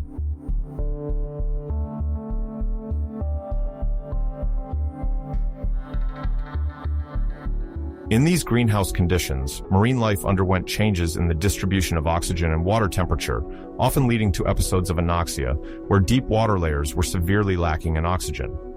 But before that, it is important to mention another key aspect: the gradual decrease in carbon dioxide due to the burial of wood and soil formation, which created the first significant climatic gradients.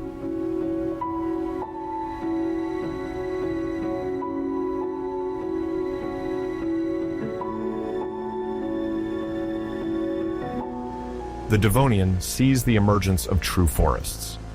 Until then, vegetation was limited to small riparian plants. Now, more complex plants with deep roots and woody tissues proliferate.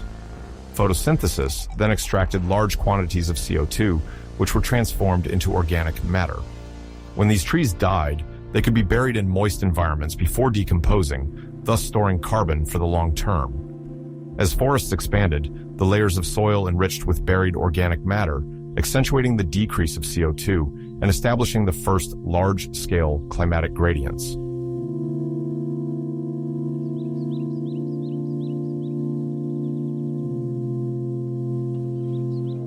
The formation of soils rich in organic matter, called pedogenesis, reinforced this dynamic. The first elaborate roots penetrated deep into the rock, causing increased chemical weathering. This process released minerals that reacted with dissolved carbon in the water, promoting the precipitation of carbonates and the creation of increasingly complex soils. Thus, over time, the planet gained real carbon sinks, soils capable of capturing and storing CO2 for the long term. This trend contributed to a progressive but non-linear cooling. It was not a uniform decline in temperatures, but rather a slow evolution, punctuated by peaks of heat and cooler phases. The end of the Devonian is also marked by significant climatic fluctuations related to the position of continents, variations in sea level, and astronomical cycles, such as those of Milankovitch.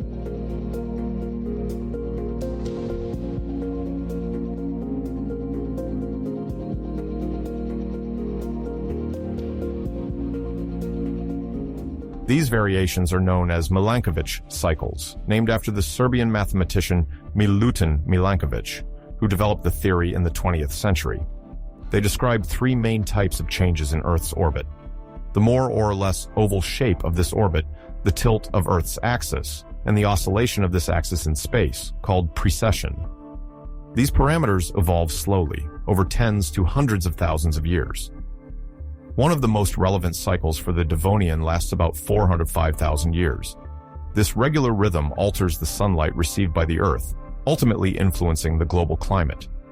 By analyzing sedimentary deposits, paleoclimatologists identify recurring patterns that bear witness to these astronomical variations.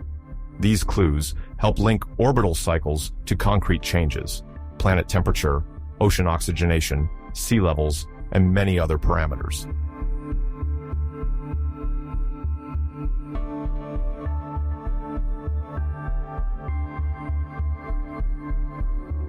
Now let us approach marine anoxia, these periods when seawater, especially in depth or in poorly mixed areas, was severely lacking in oxygen. Three major events of this type marked the Devonian: Taghanic, Kellwasser, and Hangenberg. These somewhat technical names refer to geological formations in which sediments contain a high concentration of undecomposed organic matter, evidence of oxygen depletion, and massive mortality of marine fauna.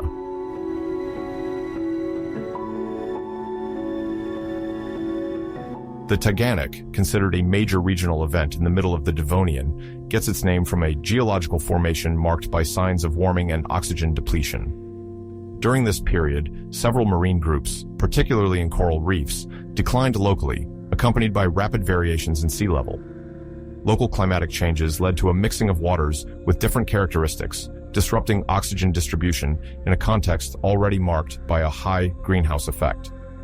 The sediments of this period often contain black organic matter, a signature of anoxic or hypoxic conditions.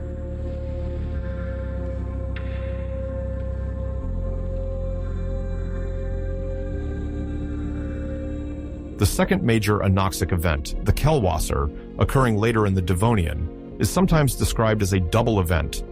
Two successive phases of anoxia are visible in black sedimentary layers rich in organic matter.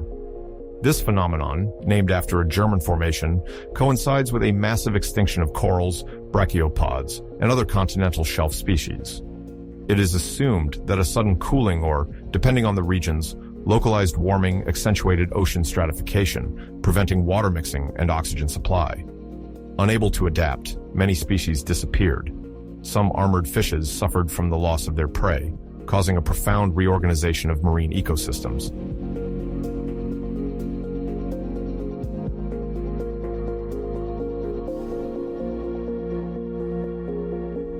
Finally, the Hangenberg event, occurring at the very end of the Devonian, also left a dark signature in sediments. Associated black shales and limestones reveal large-scale anoxic conditions. This episode corresponds to a second collapse of marine biodiversity, affecting species already weakened by previous crises. It also marks a major transition, a prelude to the ecological reorganization of the Carboniferous. The causes are multiple: sea level variations, climatic upheavals, occasional glacial episodes, or transient warming, massive volcanic eruptions, and disruptions in ocean circulation. Some studies suggest that the movement of continents, then grouped in vast blocks, shifted tropical basins and altered ocean currents, favoring the stagnation of deep waters. These changes made ecosystems more vulnerable, exacerbating the effects of anoxia.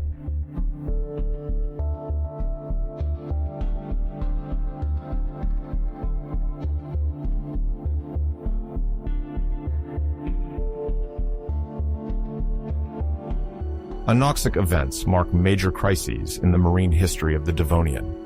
These episodes, far from being isolated, are stratigraphic markers associated with extinctions affecting corals, brachiopods, foraminifera, and fish. They reflect complex interactions between the atmosphere, ocean dynamics, and astronomical cycles. These crises attest to the close connection between life, climate, and cosmic rhythms, highlighting the fragility and resilience of marine ecosystems over time.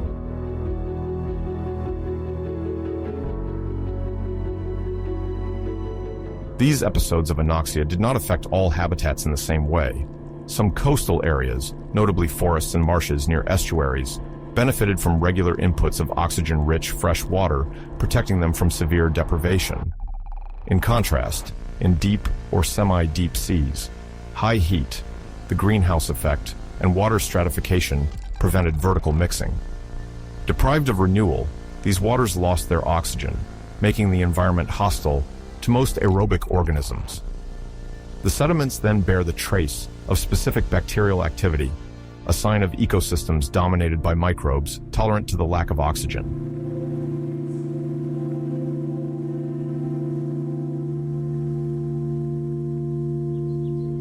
The Milankovitch cycles, which span several 100,000 years, modulate the intensity of solar radiation received by the Earth.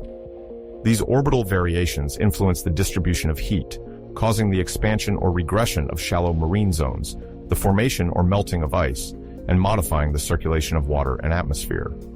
In an already warm climate, these changes, even slight ones, can destabilize ecosystems, affect biological productivity, and thus influence the occurrence of marine anoxia episodes.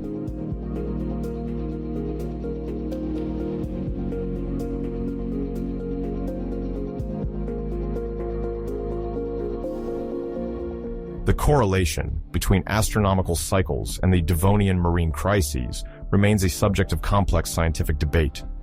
Sedimentologists and paleontologists now use fine dating methods, biostratigraphy, isotopic correlations, and analyses of astronomical cycles in core samples to verify if the anoxic episodes coincide with orbital variations.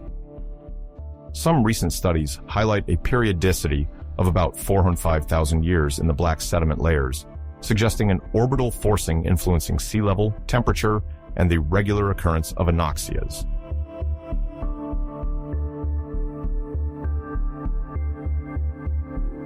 Let's remember that anoxic literally means without oxygen. Today, in some aquatic ecosystems like the dead zones of the Gulf of Mexico, anoxia often results from an excess of nutrients linked to intensive agriculture. In the Devonian, the causes were multiple: a warm climate maintained by a high level of carbon dioxide, significant inputs of sediments and organic matter, as well as insufficient mixing of deep waters. These factors were added to variations in sea level, regional, or global climatic fluctuations, and the growing fragility of marine ecosystems, already affected by previous crises and intense competition between fish, arthropods, and corals.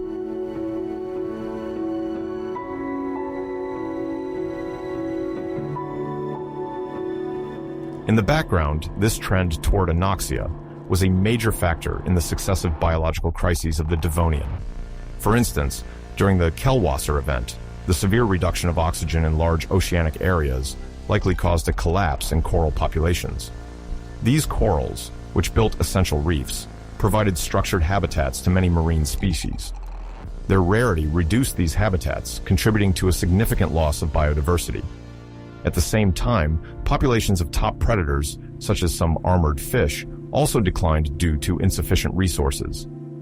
Fossils reveal that while some organisms had developed adaptations to survive in low oxygen environments, most vital marine forms still required a minimum of oxygen.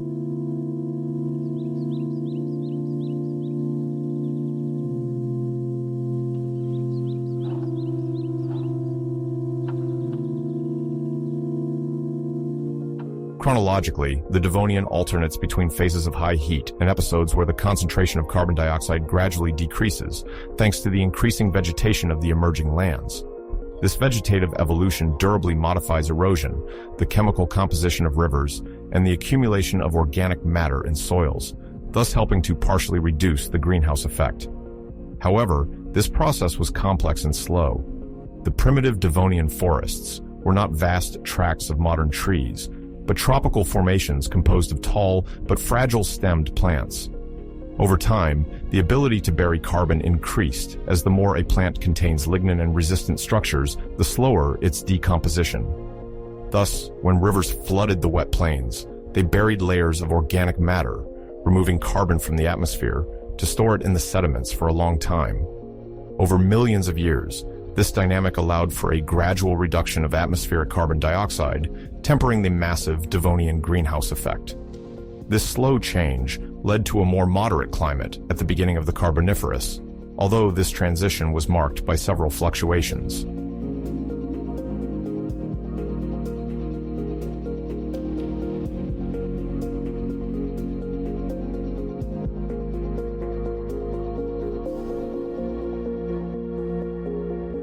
During most of the Devonian, surface temperatures remained high, reflecting a warm climate even at mid-latitudes, with poles almost without ice caps. This warmth is evident in the distribution of fossils, often adapted to tropical or subtropical waters, like abundant corals that formed vast reefs. Furthermore, strong local evaporation favored the formation of evaporitic deposits, such as salt or gypsum, in enclosed basins, sometimes indicating an arid climate on certain lands.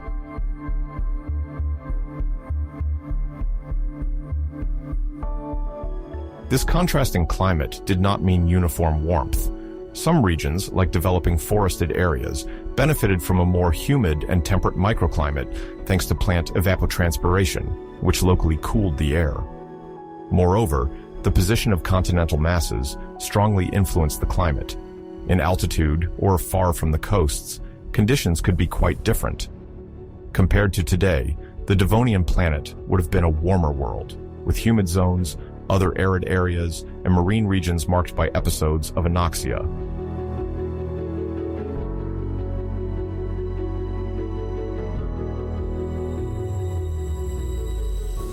What does such a high rate of carbon dioxide mean for living organisms? Terrestrial plants likely benefited by growing rapidly, where water was not a constraint since carbon dioxide is essential for photosynthesis. In contrast, animals, particularly marine ones, faced more complex physical and chemical effects. A warmer ocean dissolves gases less well, including oxygen, increasing the risks of hypoxia in enclosed basins or stratified zones. Furthermore, carbon dioxide can dissolve in seawater and form carbonic acid, gradually lowering the pH and disrupting the formation of calcareous skeletons of marine invertebrates. Ocean acidification remains an active research topic, especially as parallels are often drawn with the current situation, where the increase of human-origin carbon dioxide is acidifying modern oceans.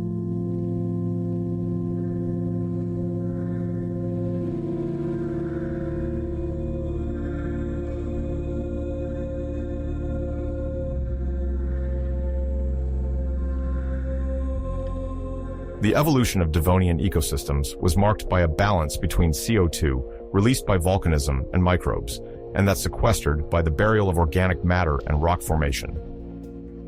With increasing vegetation, atmospheric CO2 decreased, reducing the greenhouse effect.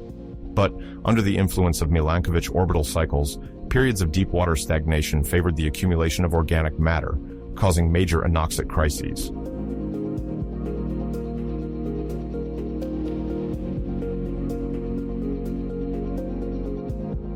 Imagine moving continental masses, floodplains where humid forests develop, and swampy areas where plant debris is buried. Near the coasts, the sea collects sediment from erosion. In tropical areas, heat and evaporation are intense. These processes unfold over tens of thousands of years on a geological scale. Sometimes, a sea level rise submerges coastal areas, creating new depositional environments. When currents disrupt the ventilation of deep waters, vast marine areas become anoxic, with black sediments marking these crises.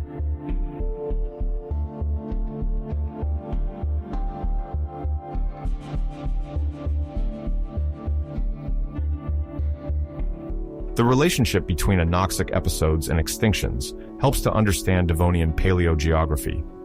Fossils of corals, brachiopods, or trilobites show absences in the geological layers corresponding to these oxygen-poor periods. Surviving species then thrived, colonizing new habitats. In the long run, life alternated between phases of expansion and retreat, linked to the climatic and geochemical variations of the time.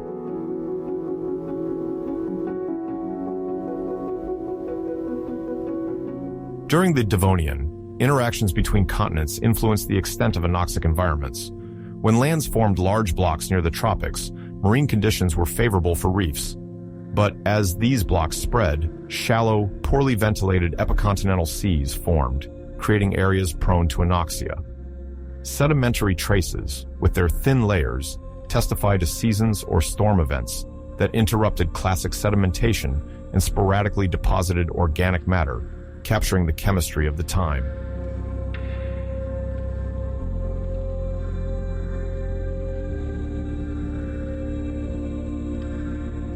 Here we are transported to the north of Scotland, at a time when only the simplest forms of life were still exploring terrestrial environments. At this time, the landscape is unrecognizable compared to modern Scotland. The lands are dominated by wet plains and volcanic areas that emit scorching vapors. It is here that the unique site of Rhynie Chert is found, renowned for its incredibly well-preserved fossils. This site, a silicified hot spring ecosystem, has mineralized living organisms in silica, freezing them in a mineral snapshot.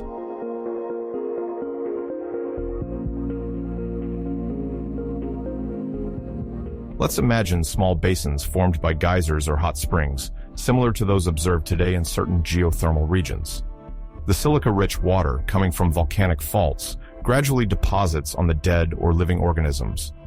The dissolved silica quickly envelops their tissues, forming a protective shell even before natural decomposition takes its course. Normally, organic matter degrades quickly, leaving only the most resistant remains. But at Rhynie Chert, early silicification ensures rapid and comprehensive preservation, offering us an invaluable snapshot of life at this time.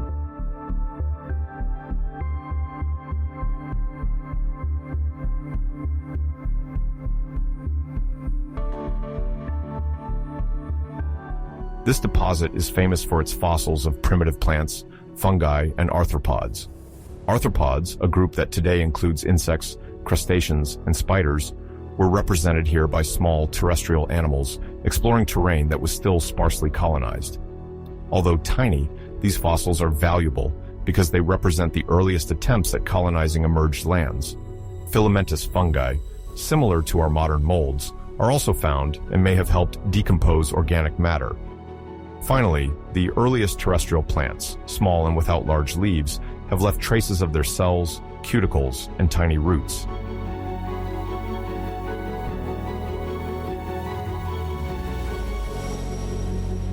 This fossil assemblage allows for the reconstruction of a warm and humid environment dominated by volcanic waters, with sediments near hydrothermal vents, testifying to intense geothermal activities. What is particularly remarkable is the fineness of the preservation. Where soft tissues usually disappear, silica has frozen every cellular structure, allowing for the study of the internal arrangement of the first land plants and primitive arthropods. Scientists can even analyze the shape of spores, microscopic plant reproductive cells, to understand how these pioneer plants spread.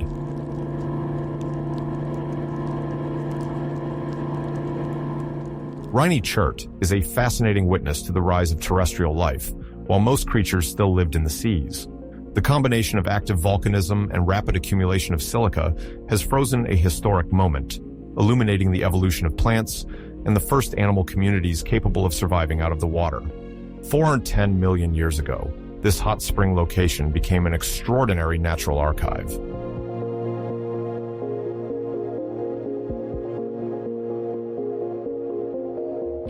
We leave the north of Scotland to head towards what will one day be southwestern Germany.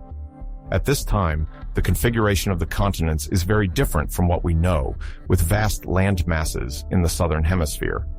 It is in the Hunsrück region that layers of fine shale are deposited, which will become famous under the name of Hunsrück slate, notably for the phenomenon of pyritization.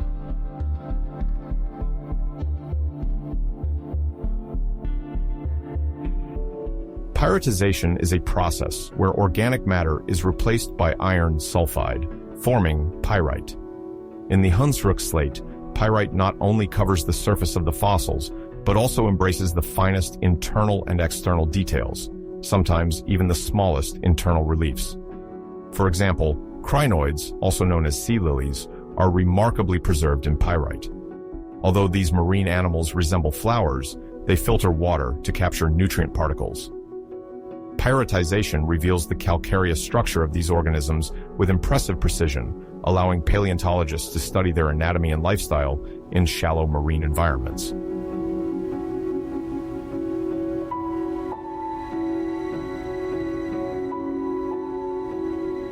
The Hunsrück slate contains fossils of arthropods capable of swimming, crawling, or floating in murky waters. It also holds primitive fish with bony plates, indicating a key evolutionary stage in the diversification of vertebrates. This site offers crucial information about a pivotal era when marine life was already complex, but not yet abundant. Reconstructing this 407 million-year-old marine environment means imagining nutrient-rich waters, conducive to colonies of animals feeding on plankton and organic debris.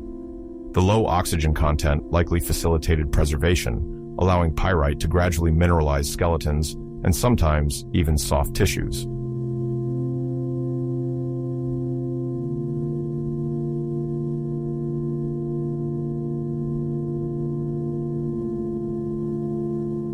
Thanks to the discoveries at Hunsrück, scientists have a three-dimensional snapshot of early Devonian underwater life. The pyrite-covered fossils, both beautiful and informative, reveal that the sea was already prolific, with swimming organisms and large predators. Marine ecosystems were organizing around increasingly complex food chains. The fine periodization testifies to this faunal diversity, providing paleontologists with a fascinating look at marine life 407 million years ago.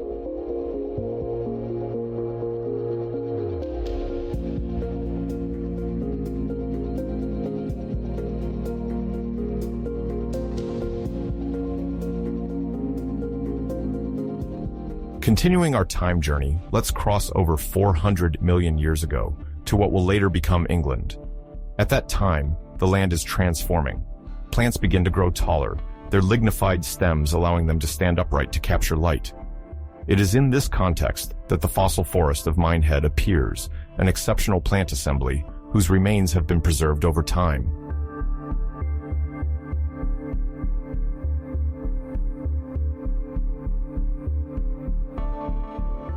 At Minehead, the main plant is Calamophyton, a distant ancestor of some more evolved vascular plants. These plants mark the beginning of what will later become coniferous and tree fern forests. Imagine tall, relatively slender trunks reaching several meters in height. Thanks to their internal vasculature, these stems can more efficiently transport water and nutrients, allowing the plant to grow more than primitive forms, which were limited to wet areas and small in size.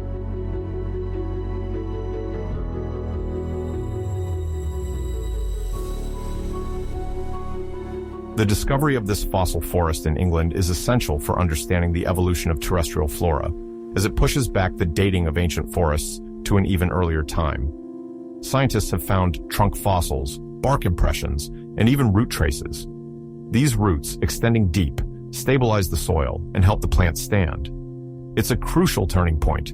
The establishment of a robust root system marks the beginning of plant anchoring and soil formation, creating new habitats for other organisms like terrestrial arthropods.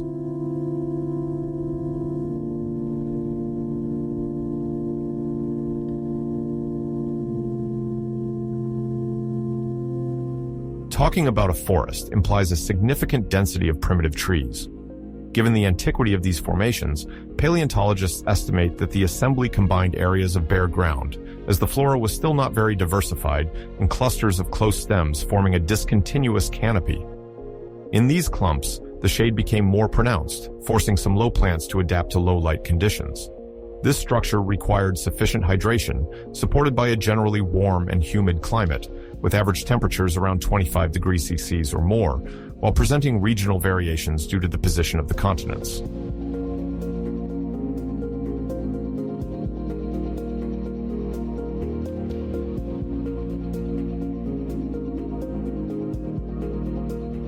The scientific importance of this site lies in several elements. The proximity of volcanic surfaces or sediments capable of trapping trunk impressions, the partial preservation of woody structures, and the ability to date sedimentary layers. This information allows paleontologists to reconstruct the environment of the first forests and evaluate the impact of plant spread on continents, on the atmosphere, and the carbon dioxide cycle. The more lignified plants there are, the more they absorb this gas and bury carbon. This transition marks a turning point because the increase in terrestrial biomass can affect the composition of the atmosphere. This fossil forest of Minehead, dated to 390 million years ago, illustrates how the Devonian was an era of rapid plant development.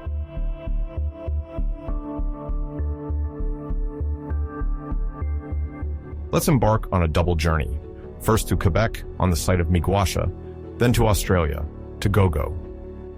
Although these regions are far apart, they harbor exceptional fossil deposits that reveal various aspects of the Devonian marine world.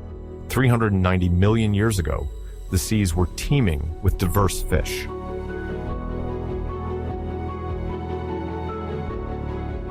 The Miigwasha site in Quebec is renowned for the precise conservation of fish in sediments rich in organic matter. The quality of the fossilization allows for the distinction of fin rays and the internal architecture of the fish. Sarcopterygians, lobe-finned fish, including coelacanths and future tetrapods, have been discovered there. This diversity shows that, even at that time, nature was exploring several evolutionary strategies. The sediments also reveal an environment shared by predators and prey of various sizes, benthic organisms, and others swimming near the surface. Paleontologists are also searching for clues about the emergence of articulated jaws, a major evolutionary advancement allowing for the capture of more dynamic prey.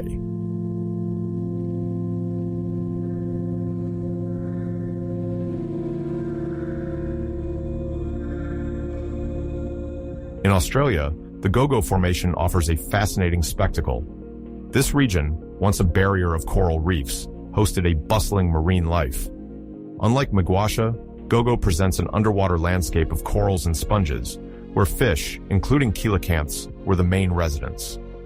These incredibly well-preserved three-dimensional coelacanth fossils allow for the examination of the internal and external anatomy of the skeletons in their original configuration.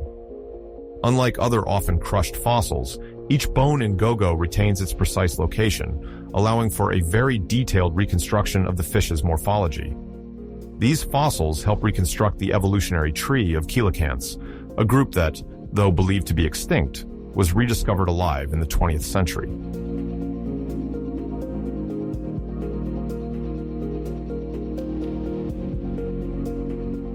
Gogo also provides clues about the evolution of fish reproduction, with specimens showing embryos inside the female's bodies, suggesting more sophisticated internal reproduction methods than simple egg-laying. This highlights the complexity of the Devonian aquatic realm. Furthermore, Miigwasha and Gogo are valuable witnesses to the evolution of articulated jaws, essential for grasping and chewing food. A jaw with a true joint allows for faster and more efficient opening and closing, improving grip.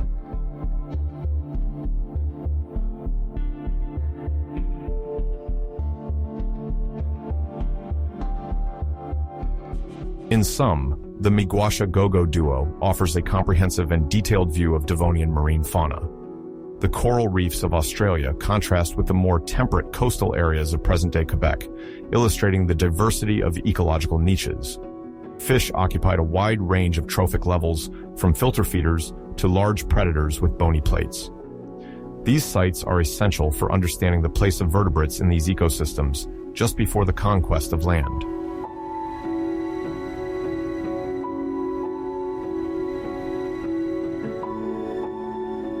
Let's move on to a dark episode, both figuratively and literally, with the famous Kellwasser black shales. Kellwasser black shales. These deposits are associated with a major phenomenon, an anoxia episode, where the lack of oxygen in deep and sometimes shallow waters causes significant biological crises. This event had a dramatic impact on marine life.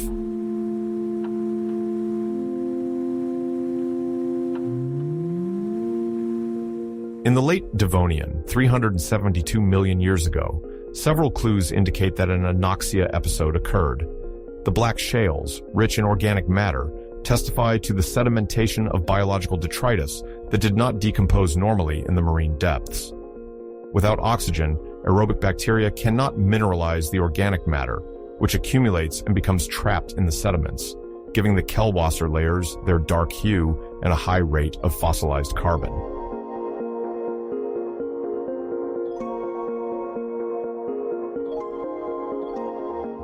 From a paleontological perspective, the Kellwasser black shales show a decline in biological diversity among several marine groups, notably a decline in corals and placoderms, armored predator fish. The Kellwasser events, which refer to the environmental disturbances related to these black shales, are associated with a massive extinction of species. Researchers suggest that rapid climate changes, the stratification of marine basins, episodes of cooling, and a reduction of oxygen in the water, combined with factors like continental distribution and volcanic activity, contributed to this crisis.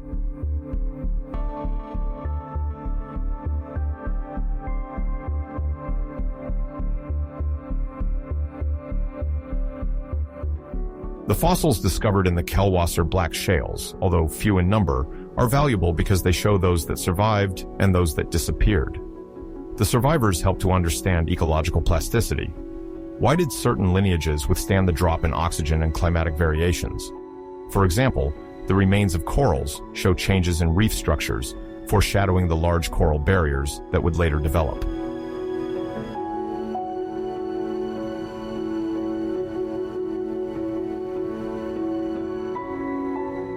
The chemical content of the Kellwasser black shales, particularly isotopic analysis and the ratio of certain metals, provides information on the intensity and extent of anoxia, as well as its effects on marine life.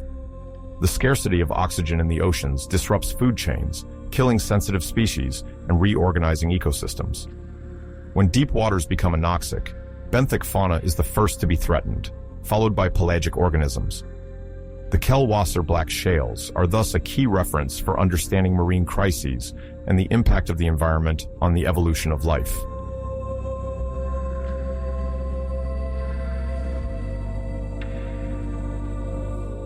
Let us end this exploration of Key Lagerstetten in Ireland to observe a fascinating testimony. A trackway, fossilized footprints dating back 359 million years. These footprints are considered evidence of the movement of tetrapods or related organisms capable of moving on land. They show series of polydactyl footprints with multiple toes, sometimes more numerous than in modern tetrapods.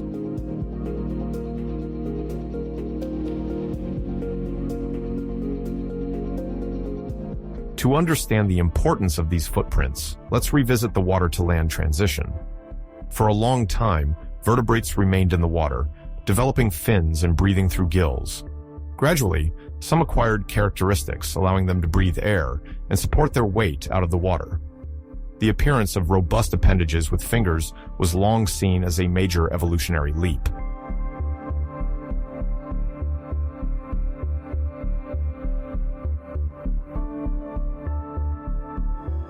These footprints were preserved in ancient coastal deposits, probably near a marshy area or shoreline where the mud solidified over time. Fortunately, this dried mud lithified, preserving the imprint of the limbs.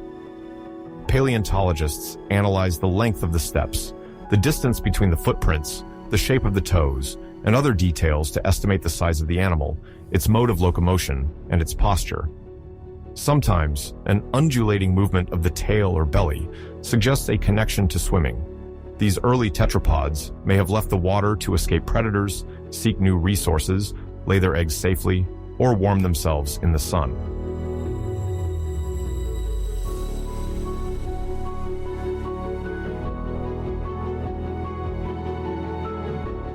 Although the skeletal remains of these animals are rare, their footprints are undeniable.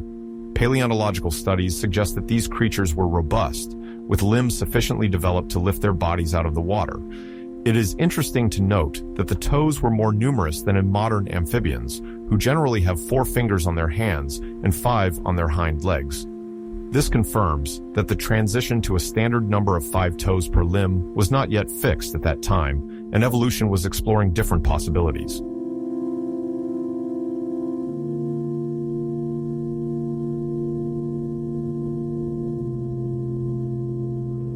Ecologically, these excursions are linked to other transformations on continents, notably the establishment of denser vegetation creating new habitats. In a landscape already traversed by terrestrial arthropods and punctuated by small forests, for some vertebrates, venturing onto land offered an opportunity to find food or temporary shelter out of the water. The footprints of Valentia Island symbolize this crucial moment where the boundary between water and land blurs, and vertebrates set their feet in the mud for posterity.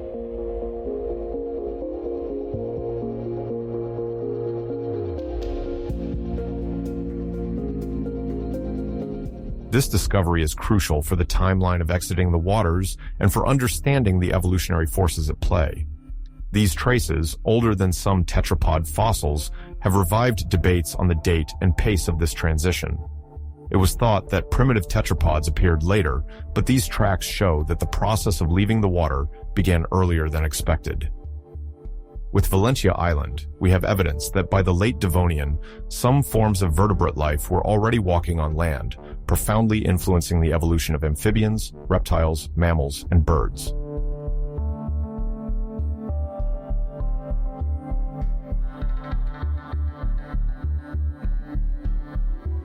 Each of these deposits offers a unique insight into the diversity of living forms before the age of great reptiles, birds, and mammals.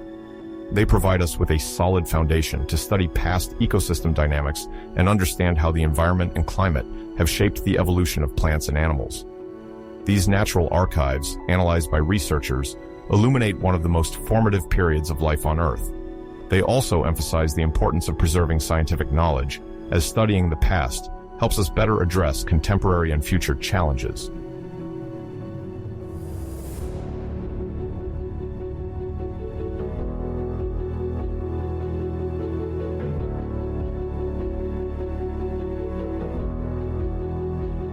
Here we are at the last stage of our journey through the Devonian, a geological period marked by numerous innovations in the living world.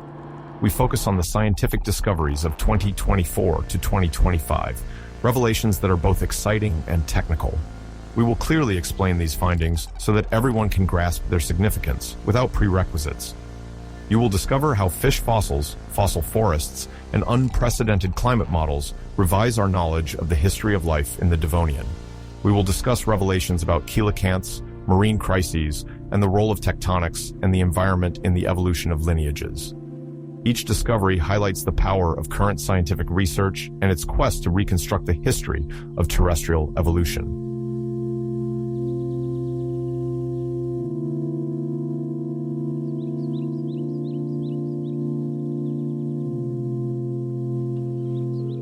Let's begin with one of the recent major discoveries, a new coelacanth found in the Gogo Formation in Western Australia, known for the exceptional quality of its fossils.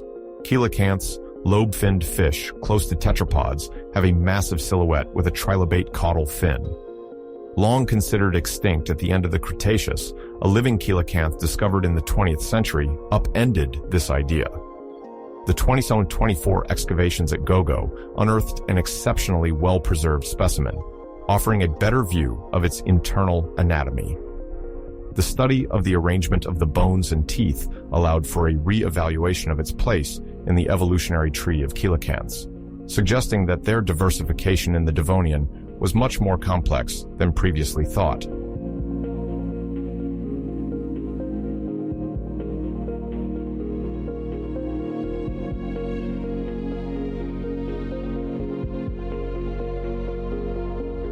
Coelacanths generate great interest due to their fleshy fins, now extinct, except for lungfish like dipnoans.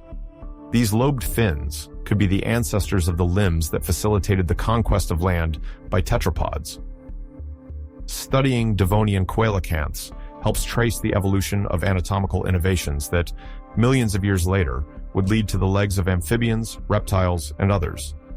The specimen discovered at Gogo provides additional information on the buoyancy of fish and the shape of their jaws, as well as ribbed structures in the fins. This invites a re-evaluation of their evolutionary history and role in Devonian ecosystems.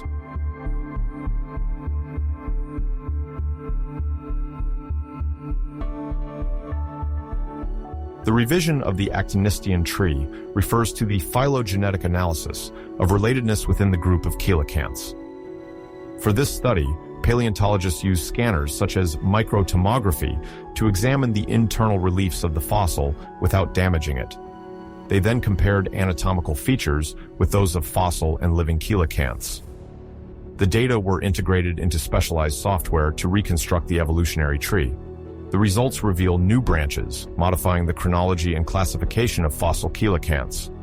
This shows that the anatomical diversity of coelacanths in the Devonian was richer than expected, contradicting the idea of a homogeneous and stable group.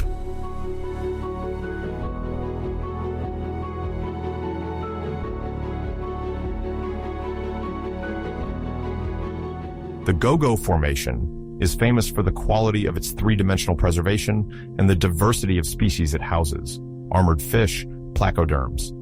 The environment was a shallow sea, with coral reefs and sponges, where the absence of oxygen in the deeper layers favored fine fossilization. Rapid sedimentation allowed the preservation of skeletal details.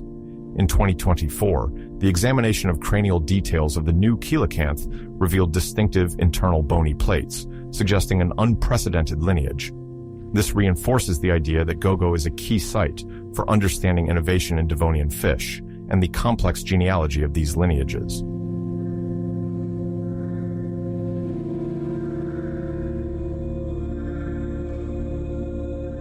In 2024, a pre-published study compared the morphological variability of Frasnian fishes with that of modern fishes. The researchers used the concept of trait space to measure various physical and physiological dimensions of the fishes, such as head shape, fin position, and jaw structure. These measurements were represented in a mathematical space to compare species diversity. A striking result is that the functional diversity of the Frasnian appears almost as great as that of modern fishes.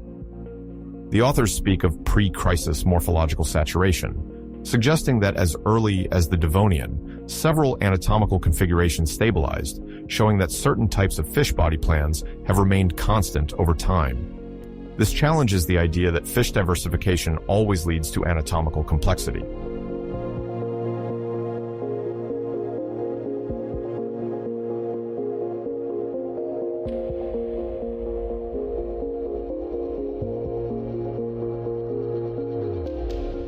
Morphological saturation refers to the phenomenon where the majority of viable anatomical configurations have already appeared and occupy all the possible space for an animal group.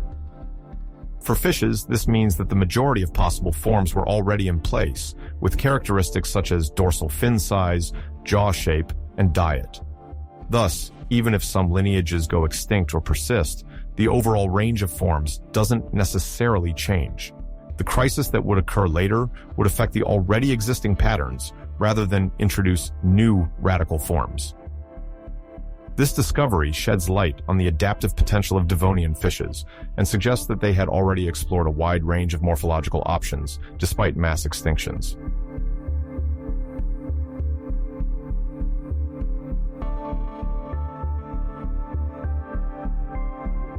Understanding the morphological saturation of Frasnian fishes offers important insights into the organization of aquatic ecosystems. If fishes already possessed such diversity of lifestyles, it means they occupied various ecological niches, from deep-sea predators to small planktivorous fishes, as well as algae and invertebrate feeders. This distribution of roles shows the complexity of Devonian food chains, alongside marine arthropods, mollusks, and other creatures.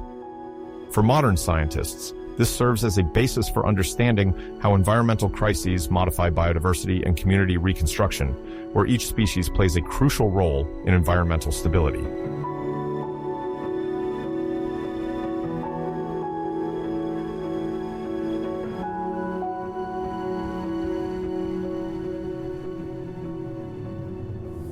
At a scientific conference in 2025, a new model revisited the phenomenon of anoxia linked to the Kellwasser events of the Upper Devonian. These extinction episodes, caused by the depletion of oxygen in marine waters, were previously explained by water stagnation and the accumulation of decomposing organic matter. However, the model suggests that a rapid cooling of the climate, associated with increased ocean stratification, prevented oxygen from circulating evenly. This increased the vulnerability of many marine species, particularly those that depended on oxygen, such as coral reefs and sessile organisms. Some fish had better resistance, at least initially. This rapid alternation of warming and cooling over short periods would be one of the major drivers of these disturbances, offering a new perspective on the Frasnian-Femmenian crisis.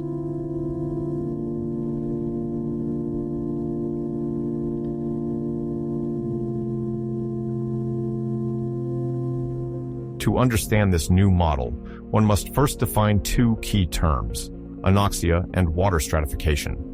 Anoxia refers to an environment where oxygen is insufficient to support most forms of animal life. Water stratification refers to the separation between different layers of the ocean, where surface water is warmer and less dense, while deeper, colder, and denser water no longer rises to the top. This prevents bottom organisms from receiving enough oxygen. The 2025 Kellwasser anoxia cooling model shows that rapid climate cooling blocks ocean circulation, creating anoxic zones that can precipitate local or global extinctions depending on their scale.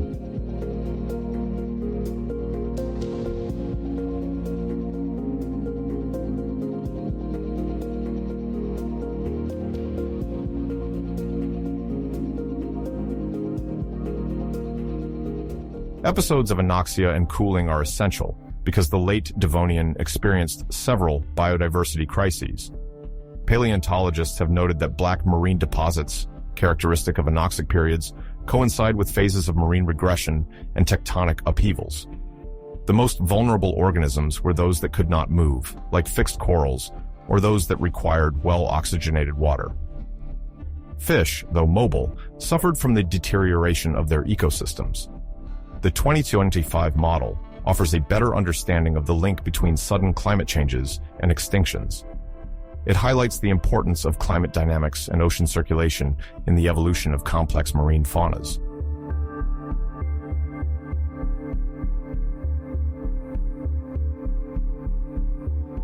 An announcement in 2024 in the Journal of the Geological Society revealed the discovery of fossil forests in England, now considered the oldest in the world. Until now, Devonian forests discovered in the United States held this record, dating to about 394 million years ago. However, the forests at Minehead are 4 million years older. Fossilized trees resembling Calamophyton were found in poorly dated layers, and new analyses have refined the age of these sediments. This discovery is important because it offers a unique insight into an early forest ecosystem. Although these trees were not as tall as modern forests, they reached several meters in height and played a role in capturing carbon dioxide. Their woody vascular systems show how plants adapted to terrestrial environments and contributed to the long-term decline of carbon dioxide.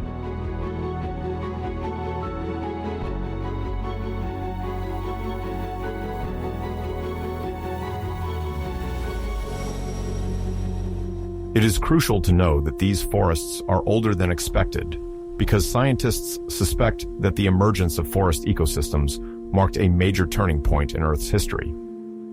Vascular plants, by colonizing the land, trapped carbon dioxide and altered soil nutrient cycles. Deep roots promoted the chemical weathering of rocks, releasing minerals and contributing to carbon dioxide sequestration. The English study shows that these processes likely began earlier than anticipated, making these pioneering plants even more influential.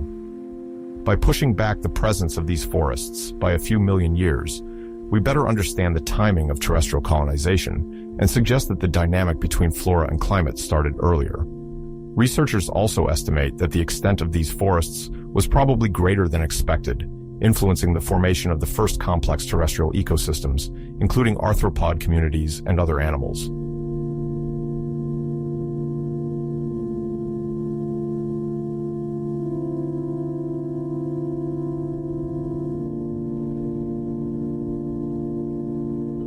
The forests of Minehead are mainly composed of plants of the genus Calamophyton, related to the progymnosperms and other early groups of euphylophytes. By studying the fossil imprints of roots, trunks, and spores, paleontologists can partially reconstruct the internal anatomy of these ancient trees. Although there is no fossilized DNA, structural comparisons help shed light on the genes responsible for the growth and maintenance of plant posture. The goal is to understand how these lineages developed their growth strategies. By analyzing the chemical composition of the sediments, the researchers deduced that these forests developed in a warm and humid climate around 30 degrees Celsius. This fosters plant productivity, despite the absence of advanced terrestrial herbivorous animals, apart from some arthropods.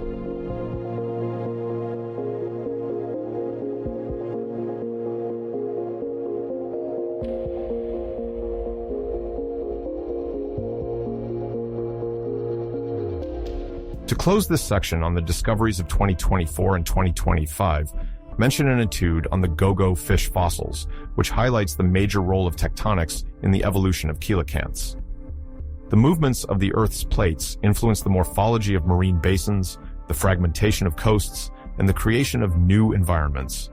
Some populations of coelacanths were isolated in shallow marine areas, favoring the evolution of specific traits, while others colonized nutrient-rich epicontinental seas, stimulating anatomical diversification. New radiometric datings and the identification of the geological faults of Gogo show that uplifts or subsidences of the ground coincide with the emergence of new clades of coelacanths. Thus, the evolutionary geography of the Late Devonian plays a key role in the diversification of species.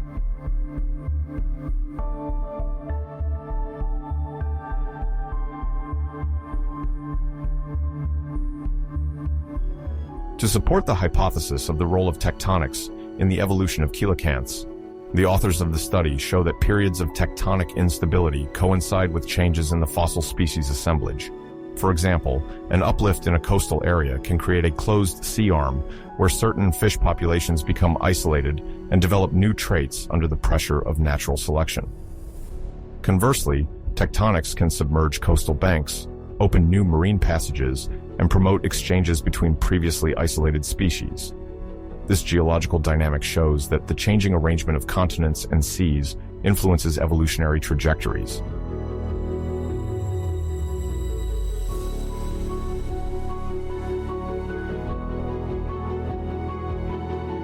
Tectonic observations must be correlated with paleoclimatic data. When climate evolves, the distribution of aquatic ecosystems also changes. In a cooling period, some seas may dry up or become sediment-laden, while in warmer periods, rising sea levels may flood lands. Gogo fossils help measure the combined impact of tectonics and climate. Coelacanths, sensitive to fluctuations in oxygen and salinity, serve as indicators of these changes. This approach shows that, at the end of the Devonian, fish were evolving in a dynamic world, shaped by geology and astronomical evolution, influencing the climate.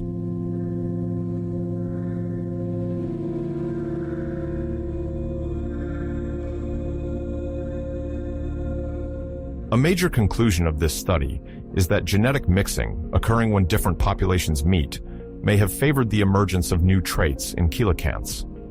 Temporary geographic barriers, such as straits that close and open due to tectonic movements, create refuges where fish evolve independently. When these barriers disappear, genetic exchange between populations accelerates the emergence of new lineages.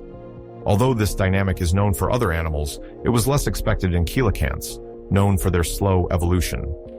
This study shows that in the Devonian, these fish were not static, but adapted to their environmental vagaries, with a greater adaptive potential than previously thought.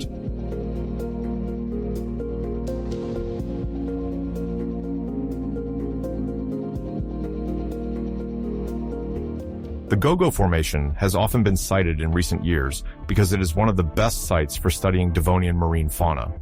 It has yielded remarkably well-preserved fossils of placoderms, ray-finned fishes, and coelacanths. The fossils are three-dimensional, allowing the study of complex internal structures such as branchial arches or cranial sensory canals. Thanks to advanced imaging technologies, it is possible to explore the interior of fossils without damaging them. Gogo continues to provide new information about morphological diversity, fish evolution, and the environmental context of the Late Devonian. Recent research, like the revision of the Actinistian tree and the study of tectonics, reinforces these discoveries and helps us better understand this period.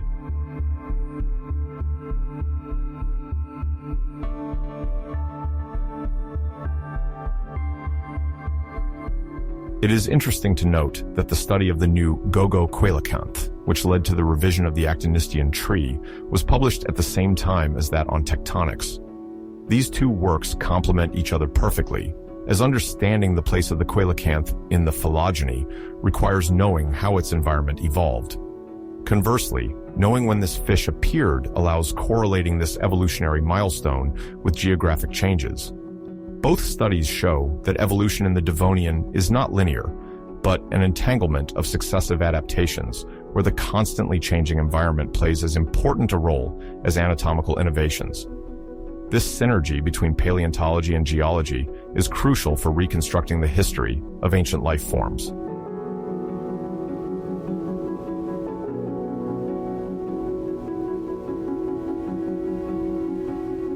These recent discoveries show how much paleontology requires multidisciplinary collaboration.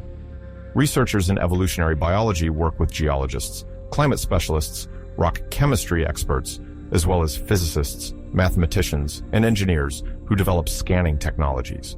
This collaboration allows gathering evidence from different sources and drawing solid conclusions about past life. For example, the description of the new go-go coelacanth in nature was made possible by the joint efforts of Australian paleontologists, French anatomists, and German specialists in microtomography. Every discovery enriches our database on the biological past and sheds more light on evolution.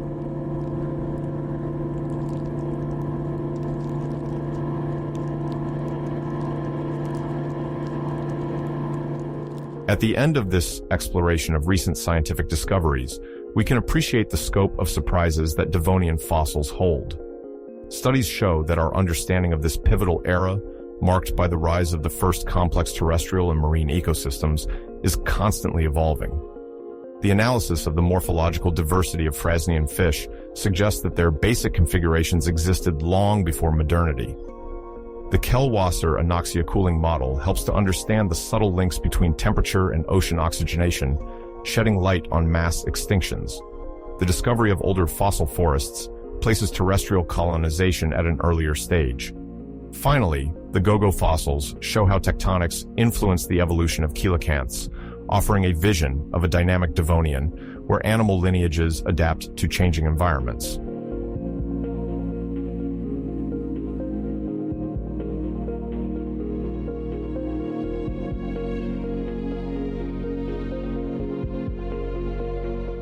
This research is also conducted with a comparison to the present era in mind: species extinctions, climate changes, and habitat fragmentation. These phenomena have already marked the history of our planet. Reevaluating the impact of cooling or warming on ocean circulation, studying the adaptation of fish to confined environments, and understanding carbon dioxide capture by plants are subjects that, when applied to our time, can enlighten our environmental management. The discoveries of 2024-2025 on the Devonian are not only exciting for natural history, they also offer avenues to understand current crises by highlighting interactions between the atmosphere, oceans, land, and life. It is fascinating to see that tectonics and forests play key roles in climate stability, and that the lessons of the past can guide our present choices.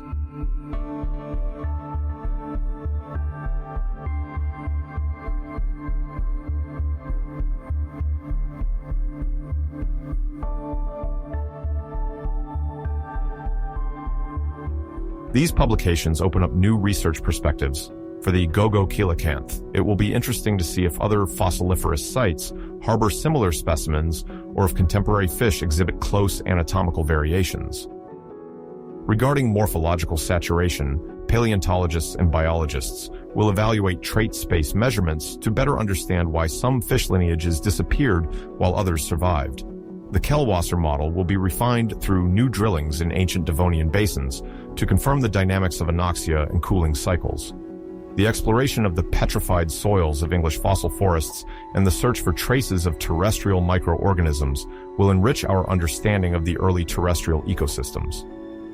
Finally, the question of tectonics remains open, and the exploration of new Devonian basins may reveal signs of isolation or connection between faunas. The coming years promise new discoveries on the Late Devonian.